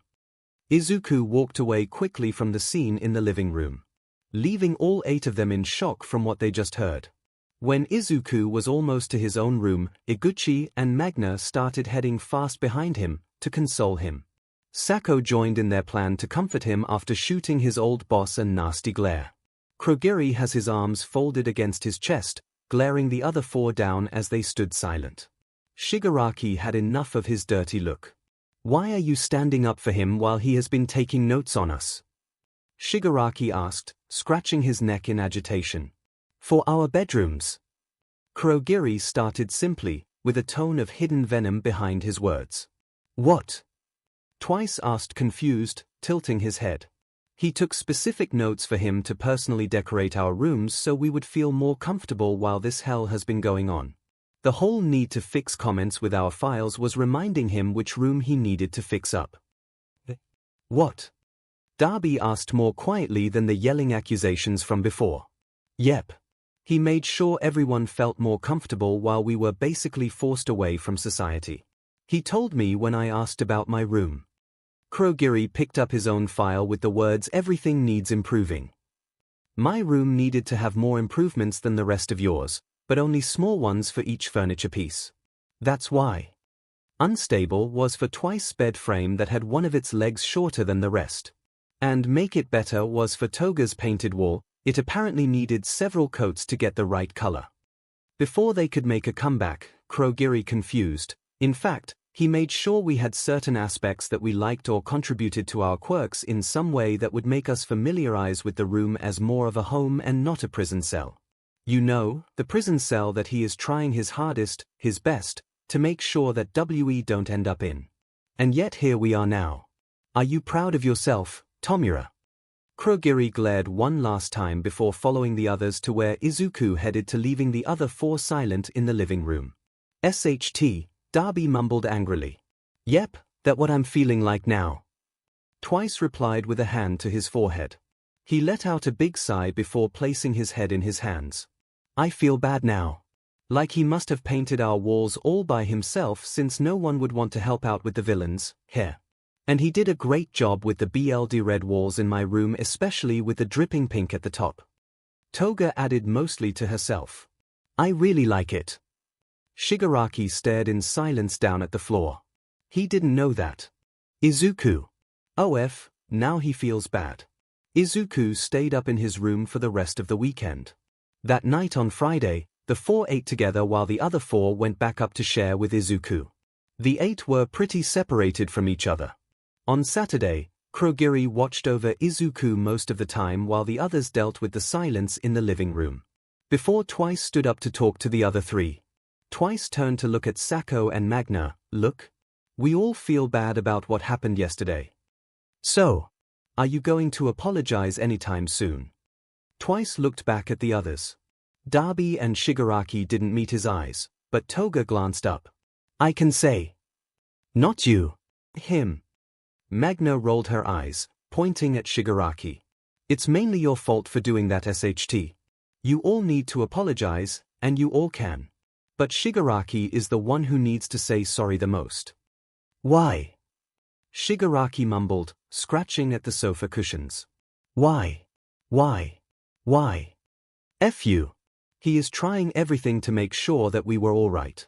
We never did the same for him. And he, Magna yelled at them before Sako stopped her with his prosthetic arm. Sako shook his head. Don't try. He won't even get it. It's not worth wasting your breath. Magna scoffed and walked away from them, heading back to her room. You need to learn what is up soon. Or else. Iguchi said before going up to Izuku's room to check on him. Shigaraki, learn quickly, Sako stated simply, throwing back a glance at his former leader. That Saturday night each person stared up at the ceiling of their rooms wondering where everything went awry. Sako sat down on his bed, resting against the tan wooden headboard. He sat on top of Burgundy's comforter with grey sheets and pillows softening his spot. The cool blue floor almost exactly the shade of the amulet he wore around his neck. With his head in his hands, he looked upon the bookshelf in the corner. It had books about magic, mystery, and endless tricks. There was also a stereo on top of the small bookshelf with a library of CDs from musical soundtracks. Iguchi laid down on his stomach, reaching one of the books from his own personal bookshelf about abstract art. He had already picked up the one on martial arts and the art of being a ninja, but he was curious about why this art book was chosen to be in this room. His walls were a calming shade of green. His comforter was a lovely shade of dark green with a pink sheet. Magna laid down in her light brown sheets covered by her soft pink comforter. The cool frilled white pillows underneath her head, providing her a nice place to rest. Her cherry blossom painting in full sight with its appealing colors even lighting up the room late at night. The light brown bookshelves aligned with romance novels, a few by Jane Austen. The walls were painted a nice cream shade that complemented the hints of pink around the room. 𝐒𝐭𝐲 sat down on his white wine-red bedsheets with a glass of wine in his hand. The small bookshelf under his window was filled with books about wines around the world, types of drinks you can make, and one in particular on how to make disgusting shots. His walls painted a deep purple with a nice white trim. Twice sat cross-legged on his black comforter with grey sheets and white pillows. The small bookshelf near his bed contained books about overcoming fears, facing inner monsters, and a multitude of empty journals. There was also a handmade box of popsicle sticks that had jokes on them sitting on top of the bookshelf. Toga sat down on the corner of her bed with a pink heart pillow squished in her arms. Red for the color of the bed. Her bookshelf was about BLD. Well, they're covered NOSNG, but it included BLD. There were magazines of the kind of clothes she wants to wear, all kinds of cute creepy clothing. There were also some books on how to crochet and knit yarn into cute animals and accessories. Darby lowed with his head resting on his hands while he laid down on his dark purple comforter with the blue bed sheet peeking out. His walls were painted a dark blue with accents of light blue, reminiscent of his fire. The books on his shelf were art books with famous paintings, sketches from famous people, and art from tattoo artists. Shigaraki laid awake clutching a dog plushie to his chest. It reminded him of Mon-chan. His comforter was light blue with white pillows. His walls were painted a muted blue with grey trim. He laid awake, looking over to the books that were in the corner in his room. Books about doing ceramics and pottery as a hobby. Izuku lay awake, thinking over what he did. He didn't mean to lose it like that, but he was just so frustrated and… Hopefully, tomorrow will be a better day. Shigaraki finally decided. He was going to apologize just to bring the broccoli head back for the other four.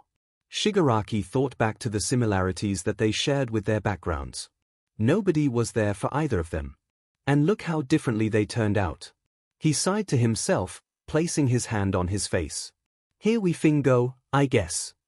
He mumbled to himself, going downstairs to join the others for the late morning.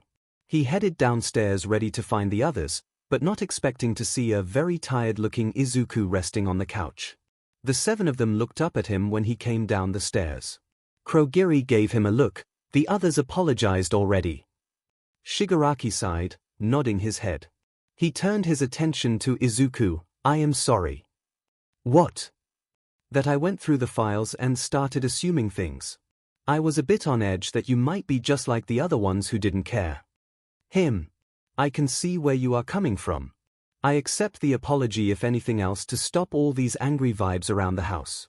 I also apologize for disrupting everyone's time with my rant. Izuku smiled weakly, gesturing towards a video game that he set on the dining table. You guys want to play Mario Kart? The villains looked at each other and nodded. How the hell is he so good at this game? Shigaraki angrily mumbled to himself, staring at his fifth place on his split screen. Izuku had his tongue stuck outside his mouth, focusing on the game with his car in the first place. Years of practice inside my room. Izuku responded just as quietly to Shigaraki. Yes. No. Why? Twice shouted at the screen. Ha! Did you slip on a banana that you threw the last lap? Toga wheezed between fits of laughter. Shut up! Twice shouted, trying to quiet Toga's laughter with a pillow to her face. Darby watched the three go at it on the TV screen. Meanwhile, a thought ran through the back of his mind: who was Izuku protecting? Whose name did he leave out of his story? Darby wanted to ask, but the look from Iguchi stopped him. I guess the rest will figure out sooner than later the information on who told Izuku to kill himself. The Mario Kart Championship ending up with Izuku as the winner. Kurogiri decided to bring out the alcohol to celebrate and to also make the others relax. Izuku certainly brightened up after a few drinks of tequila. Darby was impressed on how much the small green-haired could drink. When Sako asked about his high tolerance, Izuku laughed and said it was from his mother's side of the family. But even Izuku had a limit when his cheeks were red, but his face was somber. Izuku giggled, "Stupid Kaken." Who the hell is Kaken? Darby asked, wondering who that childish nickname belonged to. You know, he was kind of a PP. He threw my notebook out the window, that beach. Izuku grumbled, swallowing the last of his small drink of tequila. Shigaraki's eyes widened, so did everyone else's. So this Kaken is the one that caused most of Izuku's bullying. Heh! He tried to go with Lord Explosion Murder for his hero name. Ground Zero sounds better than that middle school email name. Izuku mumbled happily, laughing to himself at his own little joke. Unaware of the villains plotting revenge on a certain blonde hero. We kidnapped him once, we can do it again. Shigaraki scratched his neck. You are worried about Izuku, admit it. Magna whispered. Shut up. I'm not soft. Shigaraki rasped. Kurogiri raised his eyebrow at him. Really now? It had been several days of fully cooling off needed before Twice had finally gathered himself together to volunteer as the next guest for the therapy session. At this point, he has a hope that maybe he won't feel so conflicted with himself after it. Maybe Izuku will have an answer to his undying fear that he might just be a clone and not his real self. Twice has a feeling that Izuku might be the only one to actually help him since no one else had ever tried. Hey Twice. Hey Toga. Good morning. Twice replied, running a hand down his mask-covered face. I am thinking. That's never good. Toga snorted. Twice retorted, shut up.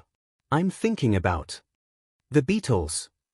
Toga suggested, making a chuckle escape from Twice's mouth. No. Well, yes.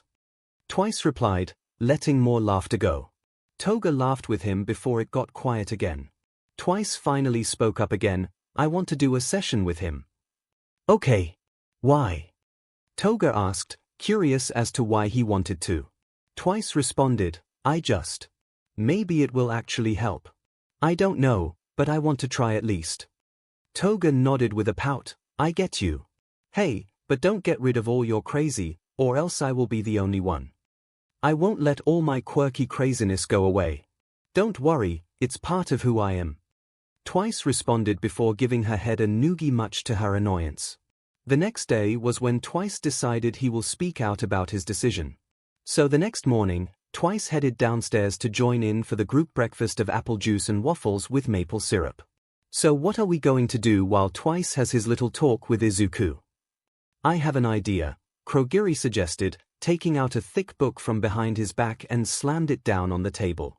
Their faces paled from the title of Weird Alcoholic and Non-Alcoholic Shots from Around the World. Oh boy. Okay, are you all comfortable? Yeah, mostly. Ooh, pillow. Izuku smiled gently, are you okay with being referred to as Bubaigawara-kun? Oh no, just Jin. Or Twice. Whatever floats your boat. All right, Jin-kun. Let's begin our talk. Iguchi watched with increasing horror as Kurogiri poured Jägermeister into a shot glass. He didn't think it was that big of a deal at first before he saw a large amount of mayonnaise. That is when he realized that Kurogiri might be a demon. Sako swallowed hard, sweat running his face when he saw the ingredients being mixed together. Kurogiri hummed as he continued working on the others' drinks. Does he hate us? Did we do something to piss him off? Magna shrugged, I don't know, but I'm going to avoid drinking it. They could only watch as Kurogiri continued to make a whole array of different shots and drinks. Apparently, the one he had just made was called a tapeworm. He labeled it for Darby, who in which was glaring at the glass somehow hoping it would disappear. Then he made another drink mixed with vodka and tomato juice. It was included with a napkin on the bottom. He said that Toga will probably enjoy it the most. Kurogiri made a really green drink from the melon liqueur and pineapple juice with cream on top. It was apparently made special for Iguchi. Magna got the most appealing one when she received a taller glass of vodka with hot Cheetos mixed in. She didn't look happy, but she did look relieved she didn't get stuck with the other ones. She took one sniff and regretted her life. Sako got a more cocktail that looked like just a big glass of bourbon, but the others spotted the raw egg sitting at the bottom. Sako was very close to punching him before he spotted Shigaraki's drink. Oh, boy. That's an acid and a base. They don't mix well. He thought to himself as he watched Kurogiri pour it into two separate shot glasses.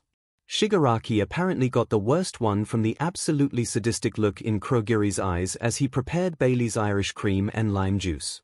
Drink up, Kurogiri ordered. Izuku began with a click of his pen, so what is the beginning of your story?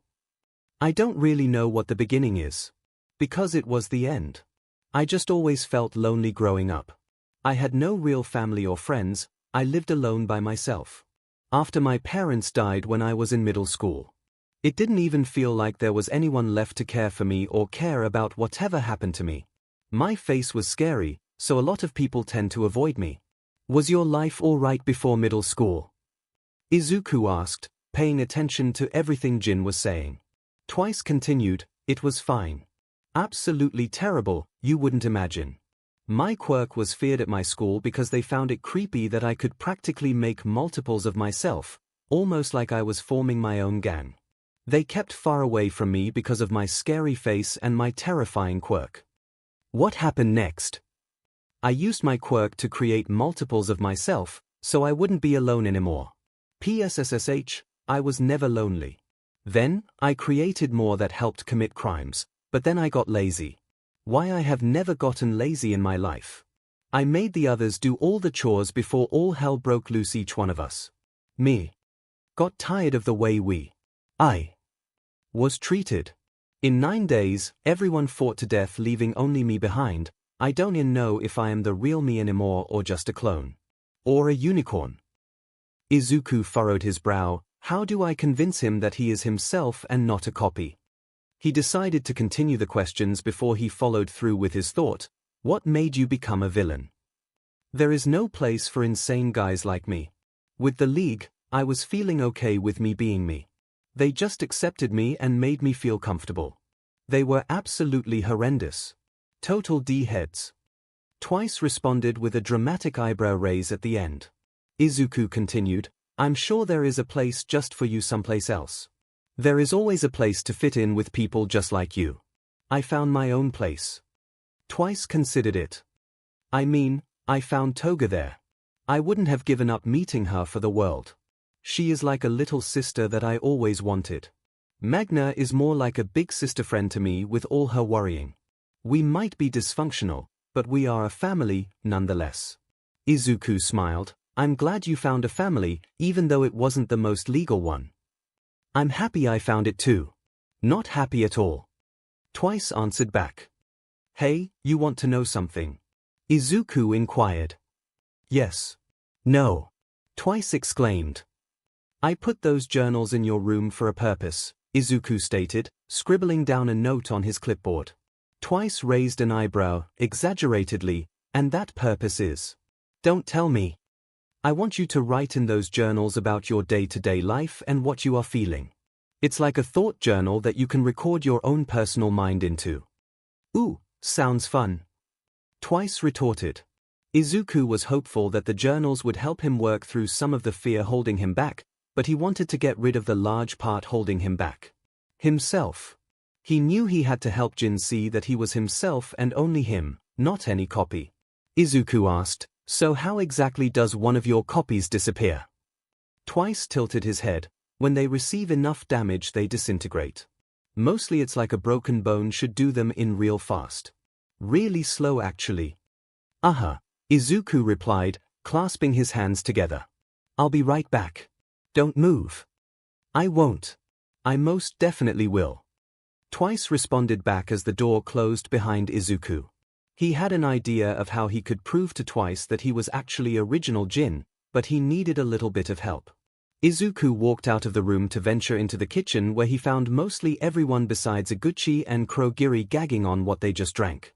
Darby gagged, there is so much mayo. Why is there a need for this much?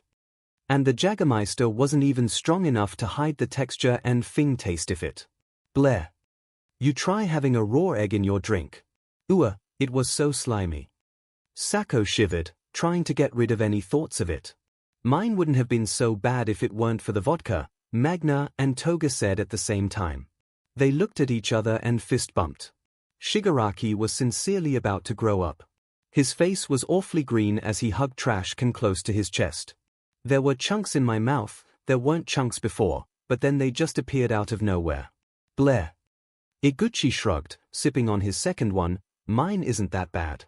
Tastes pretty good actually, it is just the name that is strange. Hey, guys.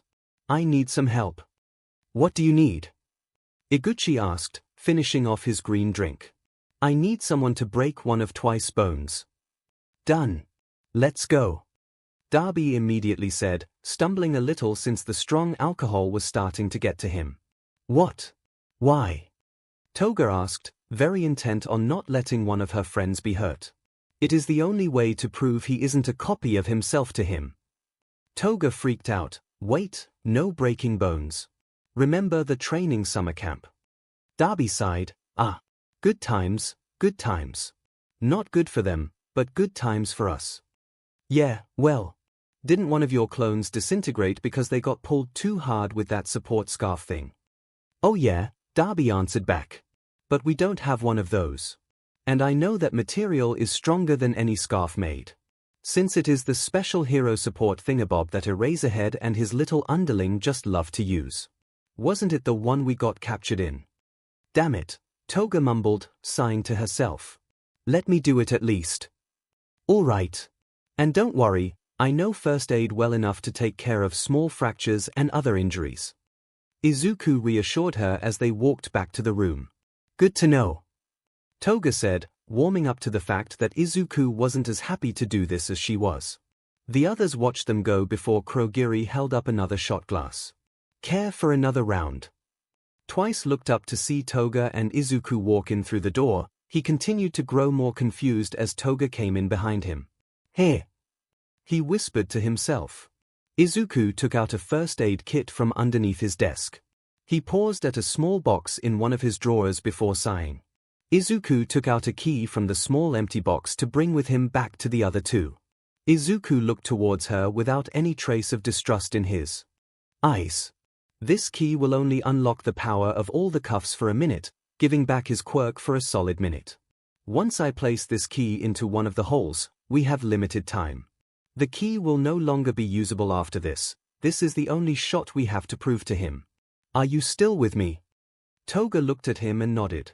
Twice was more important to her than her freedom from this house. Toga walked over to sit next to her friend on the couch, much to his shock.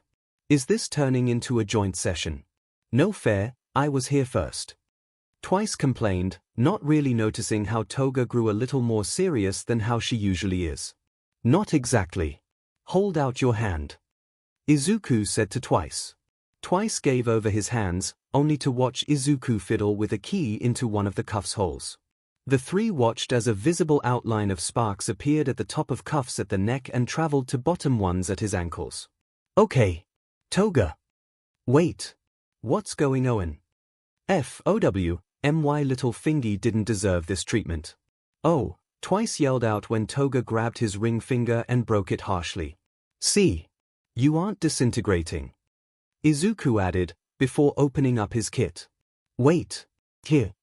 Twice questioned as Izuku immediately stepped into the first aid action to assess the damage. By now, a double would have been nothing but dust. But you are still here, aren't you? That means you are the real Jin. Toga remedied, hoping he didn't hate her for that. Jin was frozen as he stared down at his hands. Swallowing, he flexed his fingers.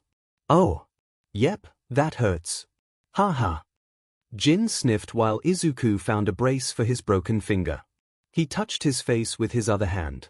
I guess there is no replacing the original, here. Nope. Ha. Jin turned to his little sister figure and hugged her as best he could with his finger being tended to by Izuku's hands. I have my first journal entry ready to write. I'm feeling pain, right now. Here. Thanks, Toga, Twice added before saying, hey, do you think Kurogiri will make me a drink? OSHT. This tastes like butt. Jin complained as he took down a whole shot in one go. Why is there mayo in here? Why is it called a tapeworm? Blair. Izuku took him down with a mostly straight face. Geez, that tasted weird. How the F? Darby asked loudly, reading that the ingredients were rum and Worcestershire sauce. How can you drink that with a straight face? Izuku shrugged before Iguchi brought up something. Hey, can we play that game again? Iguchi brought up. What game? Izuku asked curiously.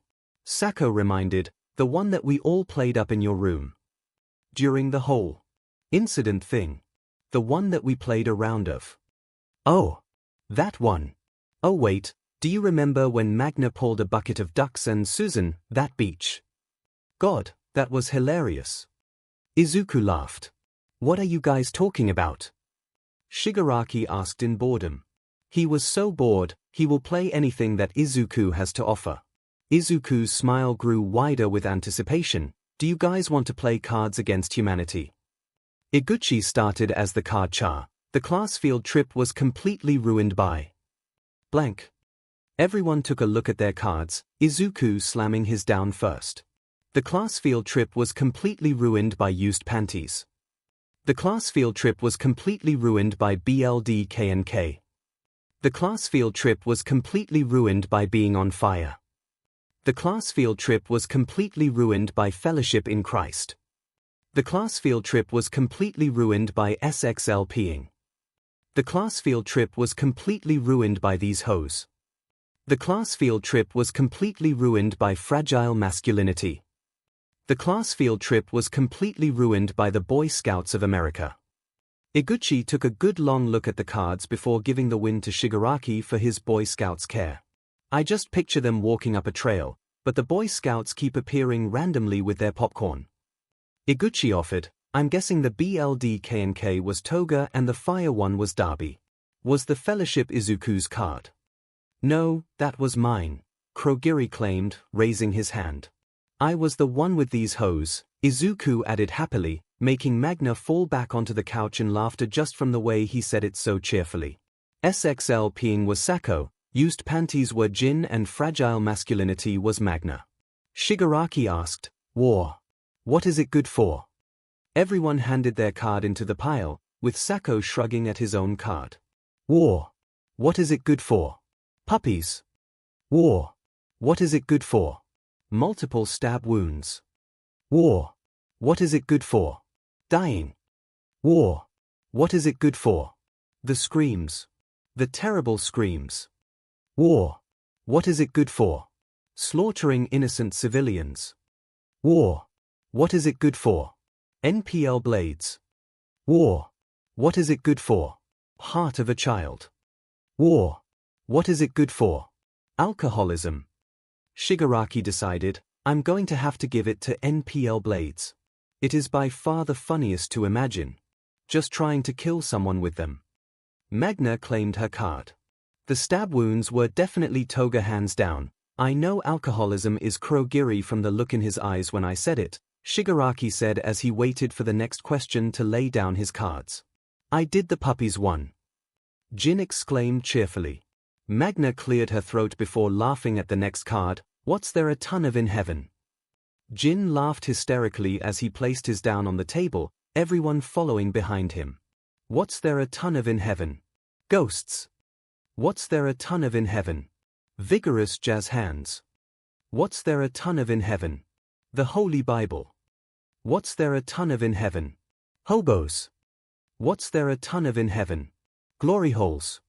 What's there a ton of in heaven? A gossamer stream of jizz that catches the light as it arcs through the morning air. What's there a ton of in heaven? Exactly what you would expect. What's there a ton of in heaven? All the dudes I've fed. Magna exclaimed, holding up the card. This one thing wins. Yes. Jin yelled, Toga bending over in laughter. Odin, I thought my stream of jizz would have gotten me the win, Darby commented as Jin got ready for his turn. Oh no, Jin. Commented before he started, blank. Kid tested, mother approved. The homosexual agenda kid tested, mother approved. Bisexuality kid tested, mother approved. Breaking out into song and dance kid tested, mother approved. Spontaneous human combustion kid tested, mother approved. Poverty kid tested, mother approved. Being able to talk to elephants kid tested, mother approved. PBRTY kid tested, mother approved. Liking things to claim them as your own kid tested, mother approved. I like the liking things one, Jin said, gladly handing over the winner card to Kurogiri, who gratefully took his win with grace. Kurogiri took a card out of the deck and read out, maybe she's born with it. Maybe it's blank. Darby took longer than the others while picking his card, and from what it looks like he was quite happy with what he put down at last. From Izuku's guess, he got one of the rare blank ones and filled it in. Maybe she's born with it. Maybe it's binging and purging. Maybe she's born with it. Maybe it's powerful thighs. Maybe she's born with it. Maybe it's PTSD. Maybe she's born with it. Maybe it's daddy issues. Maybe she's born with it. Maybe it's dark and mysterious forces beyond our control. Maybe she's born with it. Maybe it's teenage Jin and CY. Maybe she's born with it. Maybe it's a stern. Maybe she's born with it. Maybe it's clinical depression. Kurogiri exclaimed right at the end, bursting into chuckles. Okay, Darby, come to claim your win. I recognize this handwriting anywhere. Darby clapped as he received his card back from Kurogiri before taking out a card from the deck to read out, 50% of all marriages end in. 50% of all marriages end in prescription painkillers. 50% of all marriages end in my cheating son of a beach husband. 50% of all marriages end in pulling out. 50% of all marriages end in a mating display. 50% of all marriages end in a much younger woman. 50% of all marriages end in natural selection. 50% of all marriages end in committing suicide. 50% of all marriages end in the gays. Who was the much younger woman? Darby asked while laughing very hard. Me, Beach, 𝐒𝐭 replied, raising his hand to retrieve his card back from Darby. Then 𝐒𝐭 took out a card to read out, "This is the way the world ends. No with a bang but with." Izuku eagerly grinned at his card when he added it to the pile. This is the way the world ends. No with a bang but with the Russians. This is the way the world ends. No with a bang but with all-you-can-eat shrimp for $8.99. This is the way the world ends. No with a bang but with a sassy black woman. This is the way the world ends. No with a bang but with the inevitable heat death of the universe. This is the way the world ends. No with a bang but with police brutality. This is the way the world ends. No with a bang but with the 𝐶LTS. This is the way the world ends. No with a bang but with looking in the mirror, applying lipstick and whispering tonight, you will have sex with Tom Cruise. This is the way the world ends. No with a bang but with genuine human connection. Ah, Tom Cruise is the definite winner, 𝐒𝐭 announced, surprised when Izuku stepped up to take his card. Thank you, Izuku said before taking another card from the deck to continue the game. He looked over to see Jin in a much happier mood than he was early that day. He smiled to himself, glad that he could actually help him even though he had to do something harmful in the process. Hopefully, he does. The next morning, Toga set off to go find Izuku to talk about her being the next one-up. Since Twice stood up and did it, it's only fair if she did it next. Plus, she didn't want Darby to beat her to it. The alcohol from yesterday didn't give her much of a hangover, but she was a little more tired than usual. When she went downstairs it was a different story. Everyone is eating some freshly made macaroni and cheese for lunch, but she knew that look that her friends had on. Almost everyone's face was just spelled out hangover from the way they sunk their heads into their hands while sluggishly eating. Kurogiri and Izuku were the only ones who didn't seem affected by yesterday's alcohol in the least. Hey, good afternoon or morning, whatever, she greeted when she came downstairs. Morning afternoon, Jin welcomed sluggishly from his spot with a bowl in his lap. How's your finger? Toga asked. Never better, it still kind of hurts though, Jin answered back before stuffing his mouth with noodles and cheese. Hey, Izuku, can I be the next one to talk to you about stuff? Toga asked, walking up to the green-haired man in question. Izuku nodded, sure, but eat first. You must be hungry. Fair point, she agreed before getting her own serving of the warm mac and cheese. After eating, she actually went back for a little more before she was fully done. After she put her dish into the sink, she followed Izuku to his office. Iguchi asked, so, what do we do while she goes to talk to him? We can always do more shots. Kurogiri suggested, trying to keep the smug smirk from showing through his tone. No. The other 6 members called out to Kurogiri, making the missed pay man laugh. How about a simple game of Pictionary or something? Just something easy and something we won't get too loud over.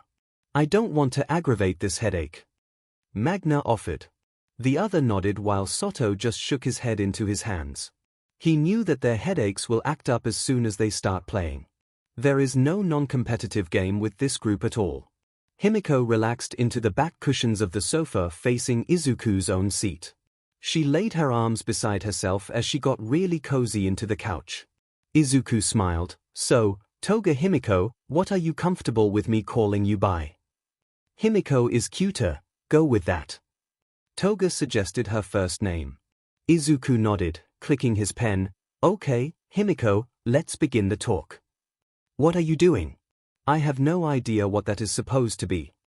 Kurogiri said, narrowing his eyes at the board to follow Shigaraki's drawing. Twice spoke loudly from his seat. A horse. No. A giraffe. No. A cat. Okay, I have no clue what you are trying to draw. Geez, I think. Is it a chimera? Spinner asked, uncertain as to whatever the abomination Shigaraki was drawing even was. Wait, is it supposed to be a teenage mutant turtle ninja? Soto asked, really questioning what the hell Shigaraki was trying to accomplish. The timer went off. Dog. It was a dog. How the F did you guys not see it?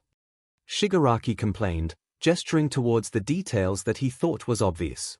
Oh thank God, I thought you were drawing something more X-rated, Magnus silently added. You need to practice your drawing skills, Handy, Darby groaned, throwing his hands over his face. I have no idea how that thing could even be a living animal. So, Himiko, start from the beginning and tell me about your life, Izuku suggested to her to start off with. Himiko started, it was fine. I was an only child, and I had 2 friends when I was younger in elementary school. It was pretty normal, I guess. There wasn't anything to be excited about. What happened when you got your quirk? Izuku questioned. Well, everything seemed to go a little downhill. She laughed at her memories of her life. Can you explain? Himiko continued, well, I was with my parents just playing outside in the backyard, or was it a park? I don't know where it was. I just know it was outside. I saw this little bird who looked hurt because it was bleeding. It was practically covered in blood. Izuku hummed, writing a little note down. Okay. And the more I looked at it, the more the bird looked prettier with the red amongst its feathers because red looked pretty. But when I looked at the BLD even closer, I felt so thirsty. It felt like I had to drink. So I scared its BLD, and I felt immensely better. It felt like satisfaction, you know. But when I showed my arenas, they were horrified. Hey, it's not like I'm not the one killed the bird, it was basically already dead when I got to it.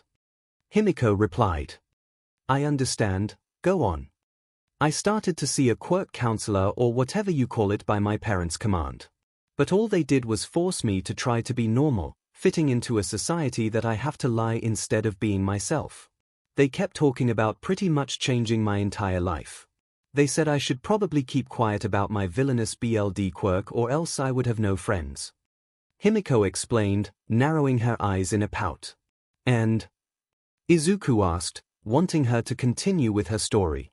Himiko continued with a sad sigh, and I didn't want to lose any friends.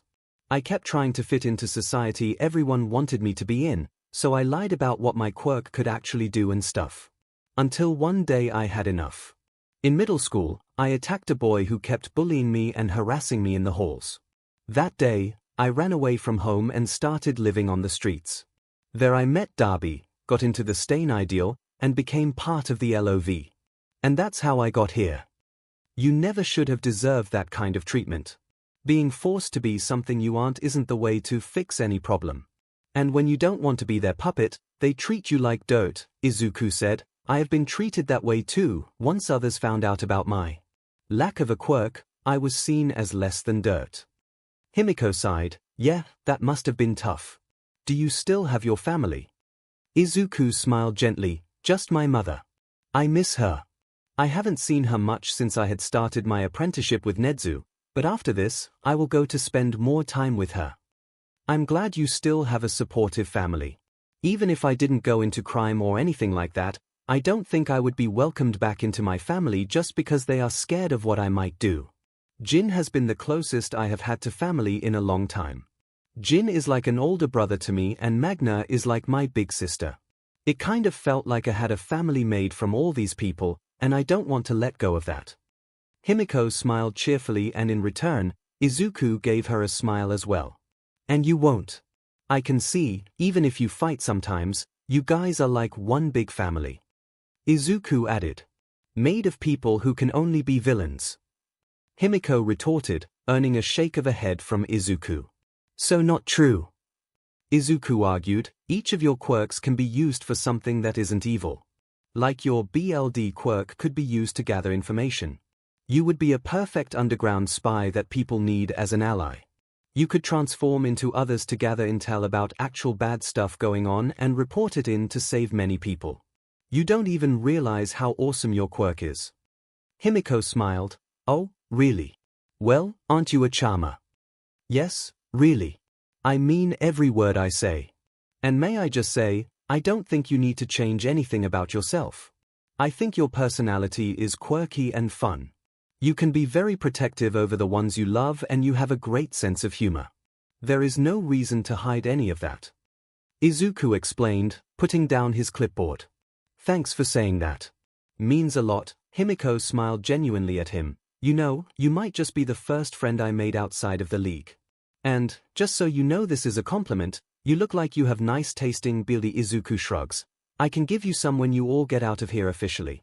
Like a sort of graduation present if you want. Oh hell yeah, she rejoiced, pumping her fists into the air. Izuku laughed warmly as she did a little mini happy dance in anticipation. After about another hour of talking, the pair walked out of the room to find the others arguing about another thing. How is that supposed to be me? Shigaraki pointed a single finger at the paper. Spinner pointed out the many details he added along the body of the figure he drew. It's covered with hands just like you. Those are supposed to be hands. Shigaraki questioned even louder, making mostly everyone including himself clutch their head in pain from a hangover headache. Hey, hands are really hard to draw. Spinner argued back. Izuku raised an eyebrow. Have they gotten any pain? Medicine to deal with the headache since the alcohol should be out of their system by now. They did not too long ago. I think it's just themselves that are causing more headaches than necessary. Kurogiri retorted back to him, resting his head against the couch throws pillow propped against the back. Okay, let's just settle down away from Pictionary for a while. How about that? Izuku suggested. Great idea. Soto agreed. The others didn't hesitate in moving away from the abomination creation board of drawings. Izuku offered, how about some dinner? I was wondering about making some. Before Izuku could say what he thought, there was a knock on the door. They all looked to the front door, silent. They were in the middle of nowhere. What the hell could be behind that door? They heard no vehicles of any sort arrive close to the house. Izuku looked back at them when the door knocked again. He set his gaze on the door, moving towards it.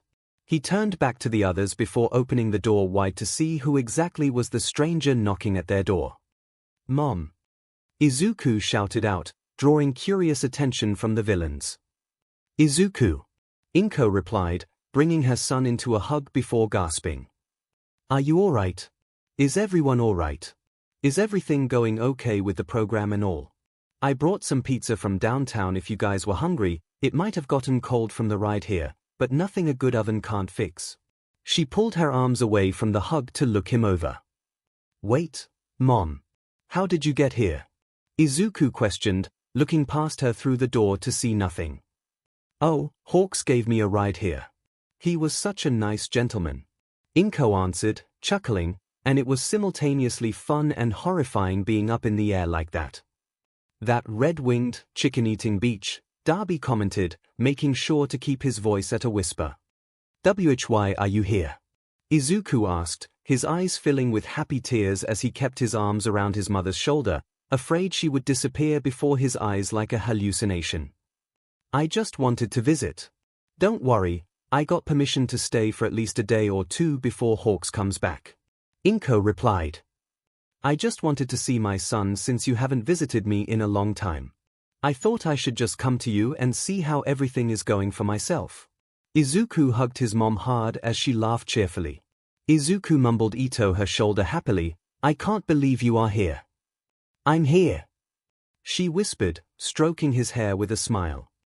Kurogiri coughed, drawing back the Midoriya's attention. We are here as well. I don't believe we have met, miss. Oh, I'm so very sorry. Where are my manners? She apologized before placing down her bag and pizza boxes on the kitchen counter. I'm Midoriya 𝐒𝐭. Izuku is my son. Thank you all for taking care of him. 𝐒𝐭 responded, bowing slightly in respect. What are your names? You may call me Kurogiri, Miss Midoriya. Kurogiri bowed. 𝐒𝐭 smiled warmly. Thank you Kurogiri, but you call me 𝐒𝐭. I'm much too old for formalities nowadays. You aren't old, Mom, Izuku said, coming over to them after closing the front door. And I'm Himiko. Nice to meet ya. Himiko introduced, throwing out a hand for her to shake. 𝐒𝐭 smiled and shook her hand firmly. Nice to meet you as well, dear. Oh, I love your hair buns. They are so cute. 𝐒𝐭 replied, making Himiko touch her hair buns while smiling gratefully. Why thank you, Himiko said to 𝐒𝐭, leaning over to look at Izuku. I like hair. She mouthed to Izuku. Izuku rolled his eyes fondly, coming up to stand near Kurogiri as the others introduced themselves to 𝐒𝐭. I'm Sako. A pleasure to meet you, Sako said, giving her a respectful bow of his head. The pleasure is all mine, 𝐒𝐭 responded warmly. Iguchi sat up straight. I'm Iguchi, Miss 𝐒𝐭. It's very nice to meet you, Iguchi, 𝐒𝐭 replied with a smile that reminded Iguchi of his own caring mother. I'm Magna. Magna said before mumbling out, my pronouns are she, her. Hello, Magna. It's wonderful to meet you. 𝐒𝐭 smiled reassuringly. If I am correct in my theory, I feel you are like the big sister to everyone. She is. Himiko shouted from her spot near Jin. Magna flushed red at her compliment. I have no doubt that you have a very caring heart, young lady, 𝐒𝐭 replied lovingly. Jin chuckled nervously. I'm Jin. Nice to meet you. 𝐒𝐭 nodded. And you as well, Jin. You have quite lovely eyes. Oh, thanks, Jin replied back. Darby said quietly, not really looking up at 𝐿𝐿's eyes. It's certainly nice to meet you. 𝐿𝐿 turned to Shigaraki, who had been silent up until now. What is your name, dear? Shigaraki. Shigaraki introduced, hesitantly. Kurogiri wasn't the only one who noticed how quiet the leader had gotten since 𝐿𝐿 arrived. Well, I look forward to getting to know more about all of you while I'm here. Now that introductions are out of the way, let's eat some dinner. Everyone nodded at the suggestion, getting up from their spots to travel to the 4 pizza boxes. Each person got at least 3 slices of the greasy, delicious pizza to eat. Jin snagged an extra slice with Himiko. After everyone finished pizza, 𝐿𝐿 looked around the kitchen. Mom, what are you doing? Izuku asked curiously. 𝐿𝐿 brightened up. Oh, right. Izuku, could you help me find a pan of some sort? I want to make some cookies for dessert. Ooh, cookies. Yes. Gee, can you become my mom? Jin celebrated, throwing his arms up in excitement to taste homemade cookies. 𝐿𝐿 laughed before Darby asked, why are you making cookies? Well, because I want to do something for all of you. I guess, as a thank you of some sort, since I just kind of barged into your lives for a day or two. It's the least I can do. Darby just sat there kind of stunned with some leftover pizza crust ends on his plate. 𝐿𝐿 smiled warmly, familiar to him. Do you like chocolate chip? Darby looked up, slowly nodding. 𝐿𝐿 took that as an answer as she started back up on her search for ingredients. 𝐿𝐿 reminded Darby of his life before everything turned bad, his time with his mother. Before she ended up where she was. Darby stayed mostly silent while 𝐿𝐿 prepared dessert with an Izuku and Kurogiri. Do you have any stories to tell us about baby Izuku? Jin asked curiously. Himiko gasped, ready to hear all about it. Oh, yes. Please tell me what you do. I would love to hear it. Himiko responded loudly, propping her chin into her palms. 𝐿𝐿 paused in the middle of her mixing. I do have many stories of when Izuku was young. One time, Mom. Izuku interrupted with a whine, causing Kurogiri's eyes to crinkle in amusement. Sako and Iguchi shared a look before laughing as well. I'll tell you later, 𝐿𝐿 whispered, returning to her mixing. Shigaraki just watched her work while she hummed a little song. Before long, the cookies were done. 𝐿𝐿 plated 2 chocolate chip cookies for everyone and handed them out to each person with a napkin. Jin looked excited when she gave him the plate. Yay! Cookie time! Cookie time! Jin chanted in whispered celebration. Iguchi hummed from the delicious taste of the cookie. It reminded him of when his hard-working mother had time on weekends to make some quick cookies. Iguchi looked up to 𝐿𝐿. This is so good, Miss 𝐿𝐿. Thank you, Iguchi, 𝐿𝐿 replied. Sako took a bite out of his dessert. Yum, I must have this recipe. I'll be happy to give it to you. Are you trying to learn how to bake? Yes, I tried once. Before they got burned. By someone. 𝐶𝐭 threw a grudge-filled look over at Dabi as 𝐒𝐭 made her way toward him. "Stop holding a grudge," Dabi said to 𝐶𝐭 before awkwardly taking the plate from 𝐒𝐭. He gave her a thankful nod which she returned in a hair ruffle. He freezes, remembering how his mother used to do that. He shook his head clear of the memory before stuffing his mouth full with a warm cookie. "Tastes exactly how I remember it," Izuku complimented with his cheeks covered in crumbs. 𝐒𝐭 laughed before doing a very motherly thing and wiping them off his cheeks much to his embarrassment. Shigaraki ate his cookies with his pinkies up as he relaxed against the couch away from the others. The next morning, Dabi laid awake on his bed with no shirt on since he only slept in his pajama briefs. He had to do his session at one point or another to finally get out of here. Might as well do it now, especially since Izuku's mom was bringing out some nicer memories of his childhood amongst the overall bad memories. He took a deep breath, dragging his hands down his face. Might as well, right? He grunted and threw on a shirt to meet the others downstairs. Dabi went downstairs to see 𝐒𝐭 in an apron cooking up some pancakes near the stove. "Oh, hello. Good morning, Dabi. Do you want syrup, butter, or both?" 𝐒𝐭 asked in greeting when she saw him come down the stairs. Both. Thanks," Dabi retorted, heading down to sit next to Izuku. "After breakfast, my session," Dabi demanded, trying to hold back the desperation of just wanting to get it over with. Okay. Right."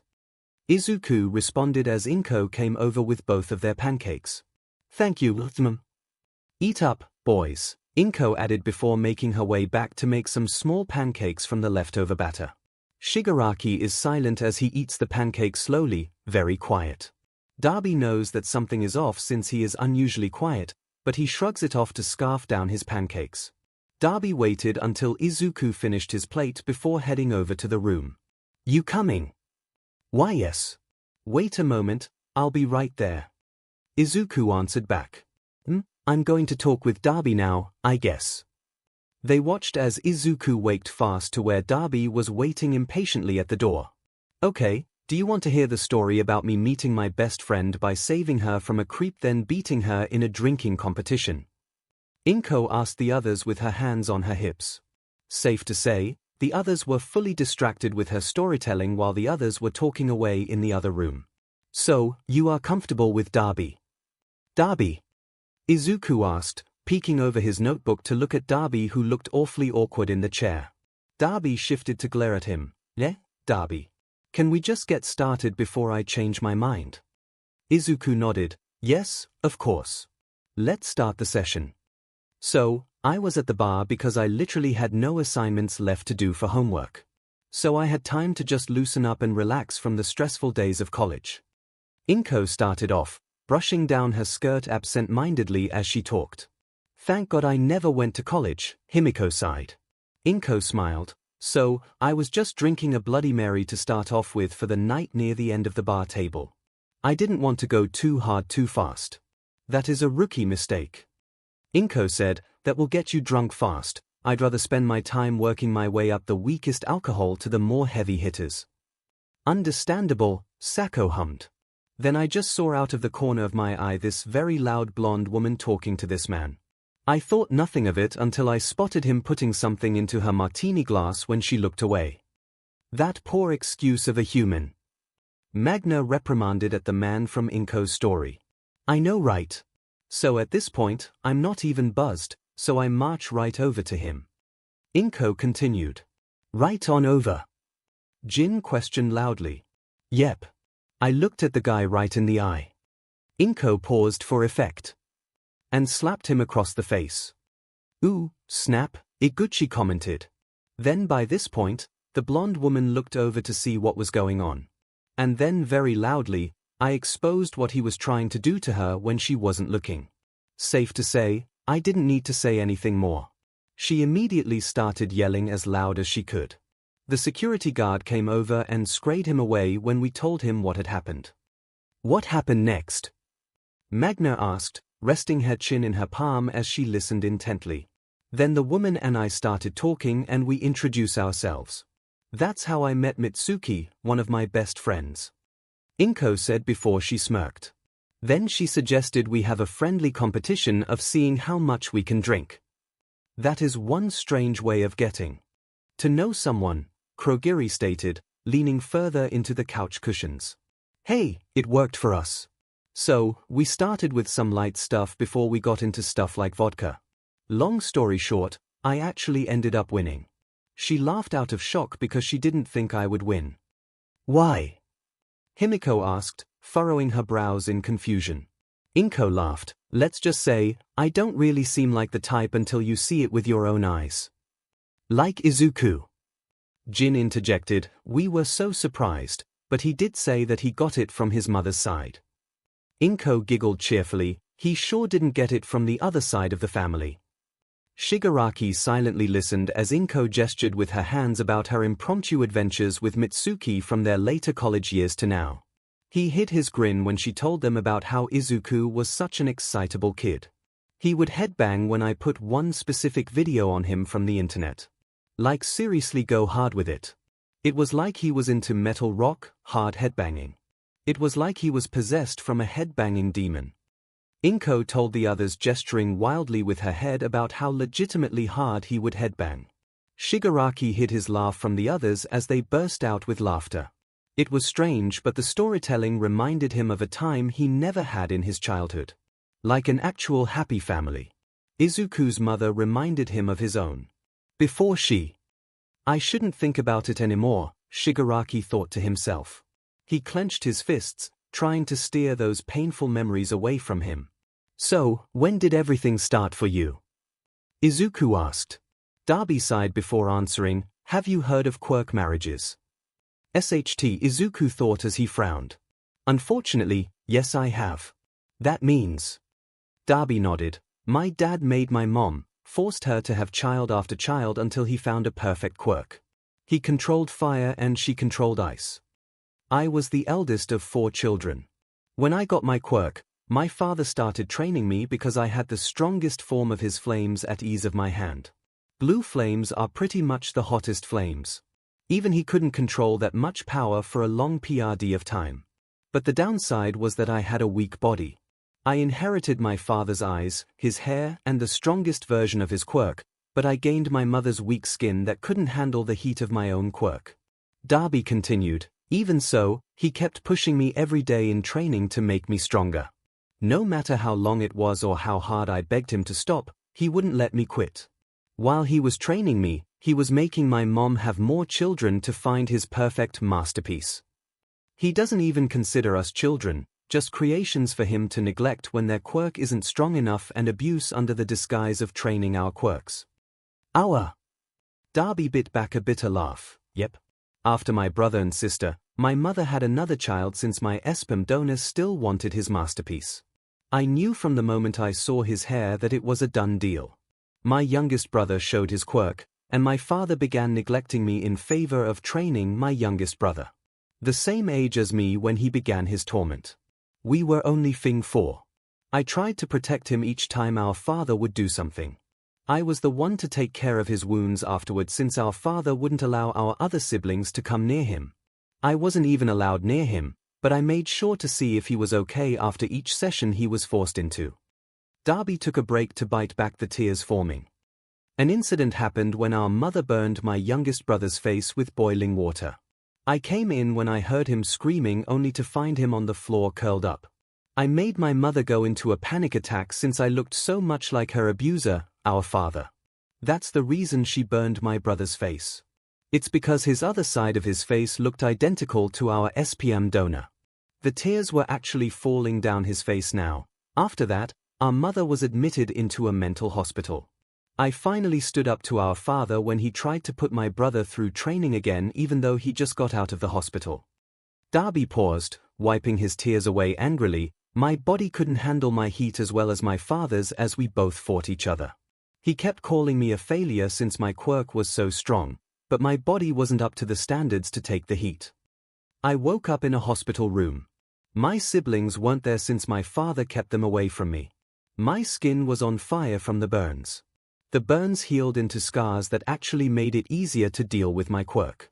I eventually escaped after a few days of being there. And I found a new life on the streets. I became a vigilante, killing abusers like my father with my flames. Then Stain, then the League, and now I'm here. And what do you want to do now? After all of this, what would you like to do?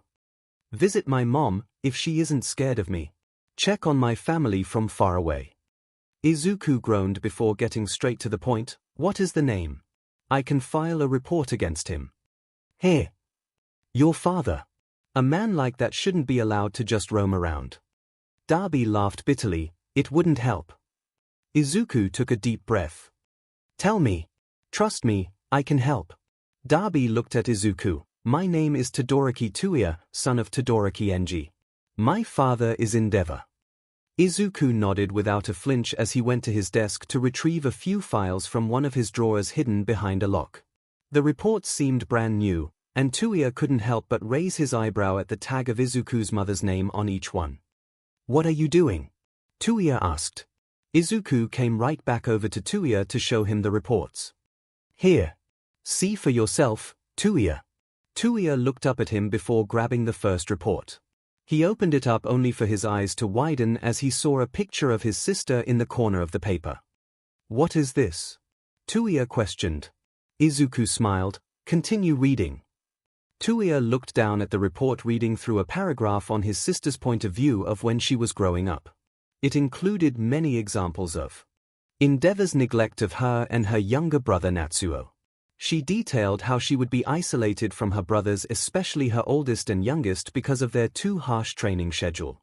Tuya picked up the next file to see it was a smiling picture of his younger brother Natsuo. It contained multiple incidents where he watched Shoto and his older brother Tuya get abused by their father. Tuya's eyes started getting watery when he saw the picture of Shoto. He held back his tears from reading the highlights of what Shoto had to deal with when he wasn't there to protect him. Tuya sniffled when he saw his mother's calm, smiling face.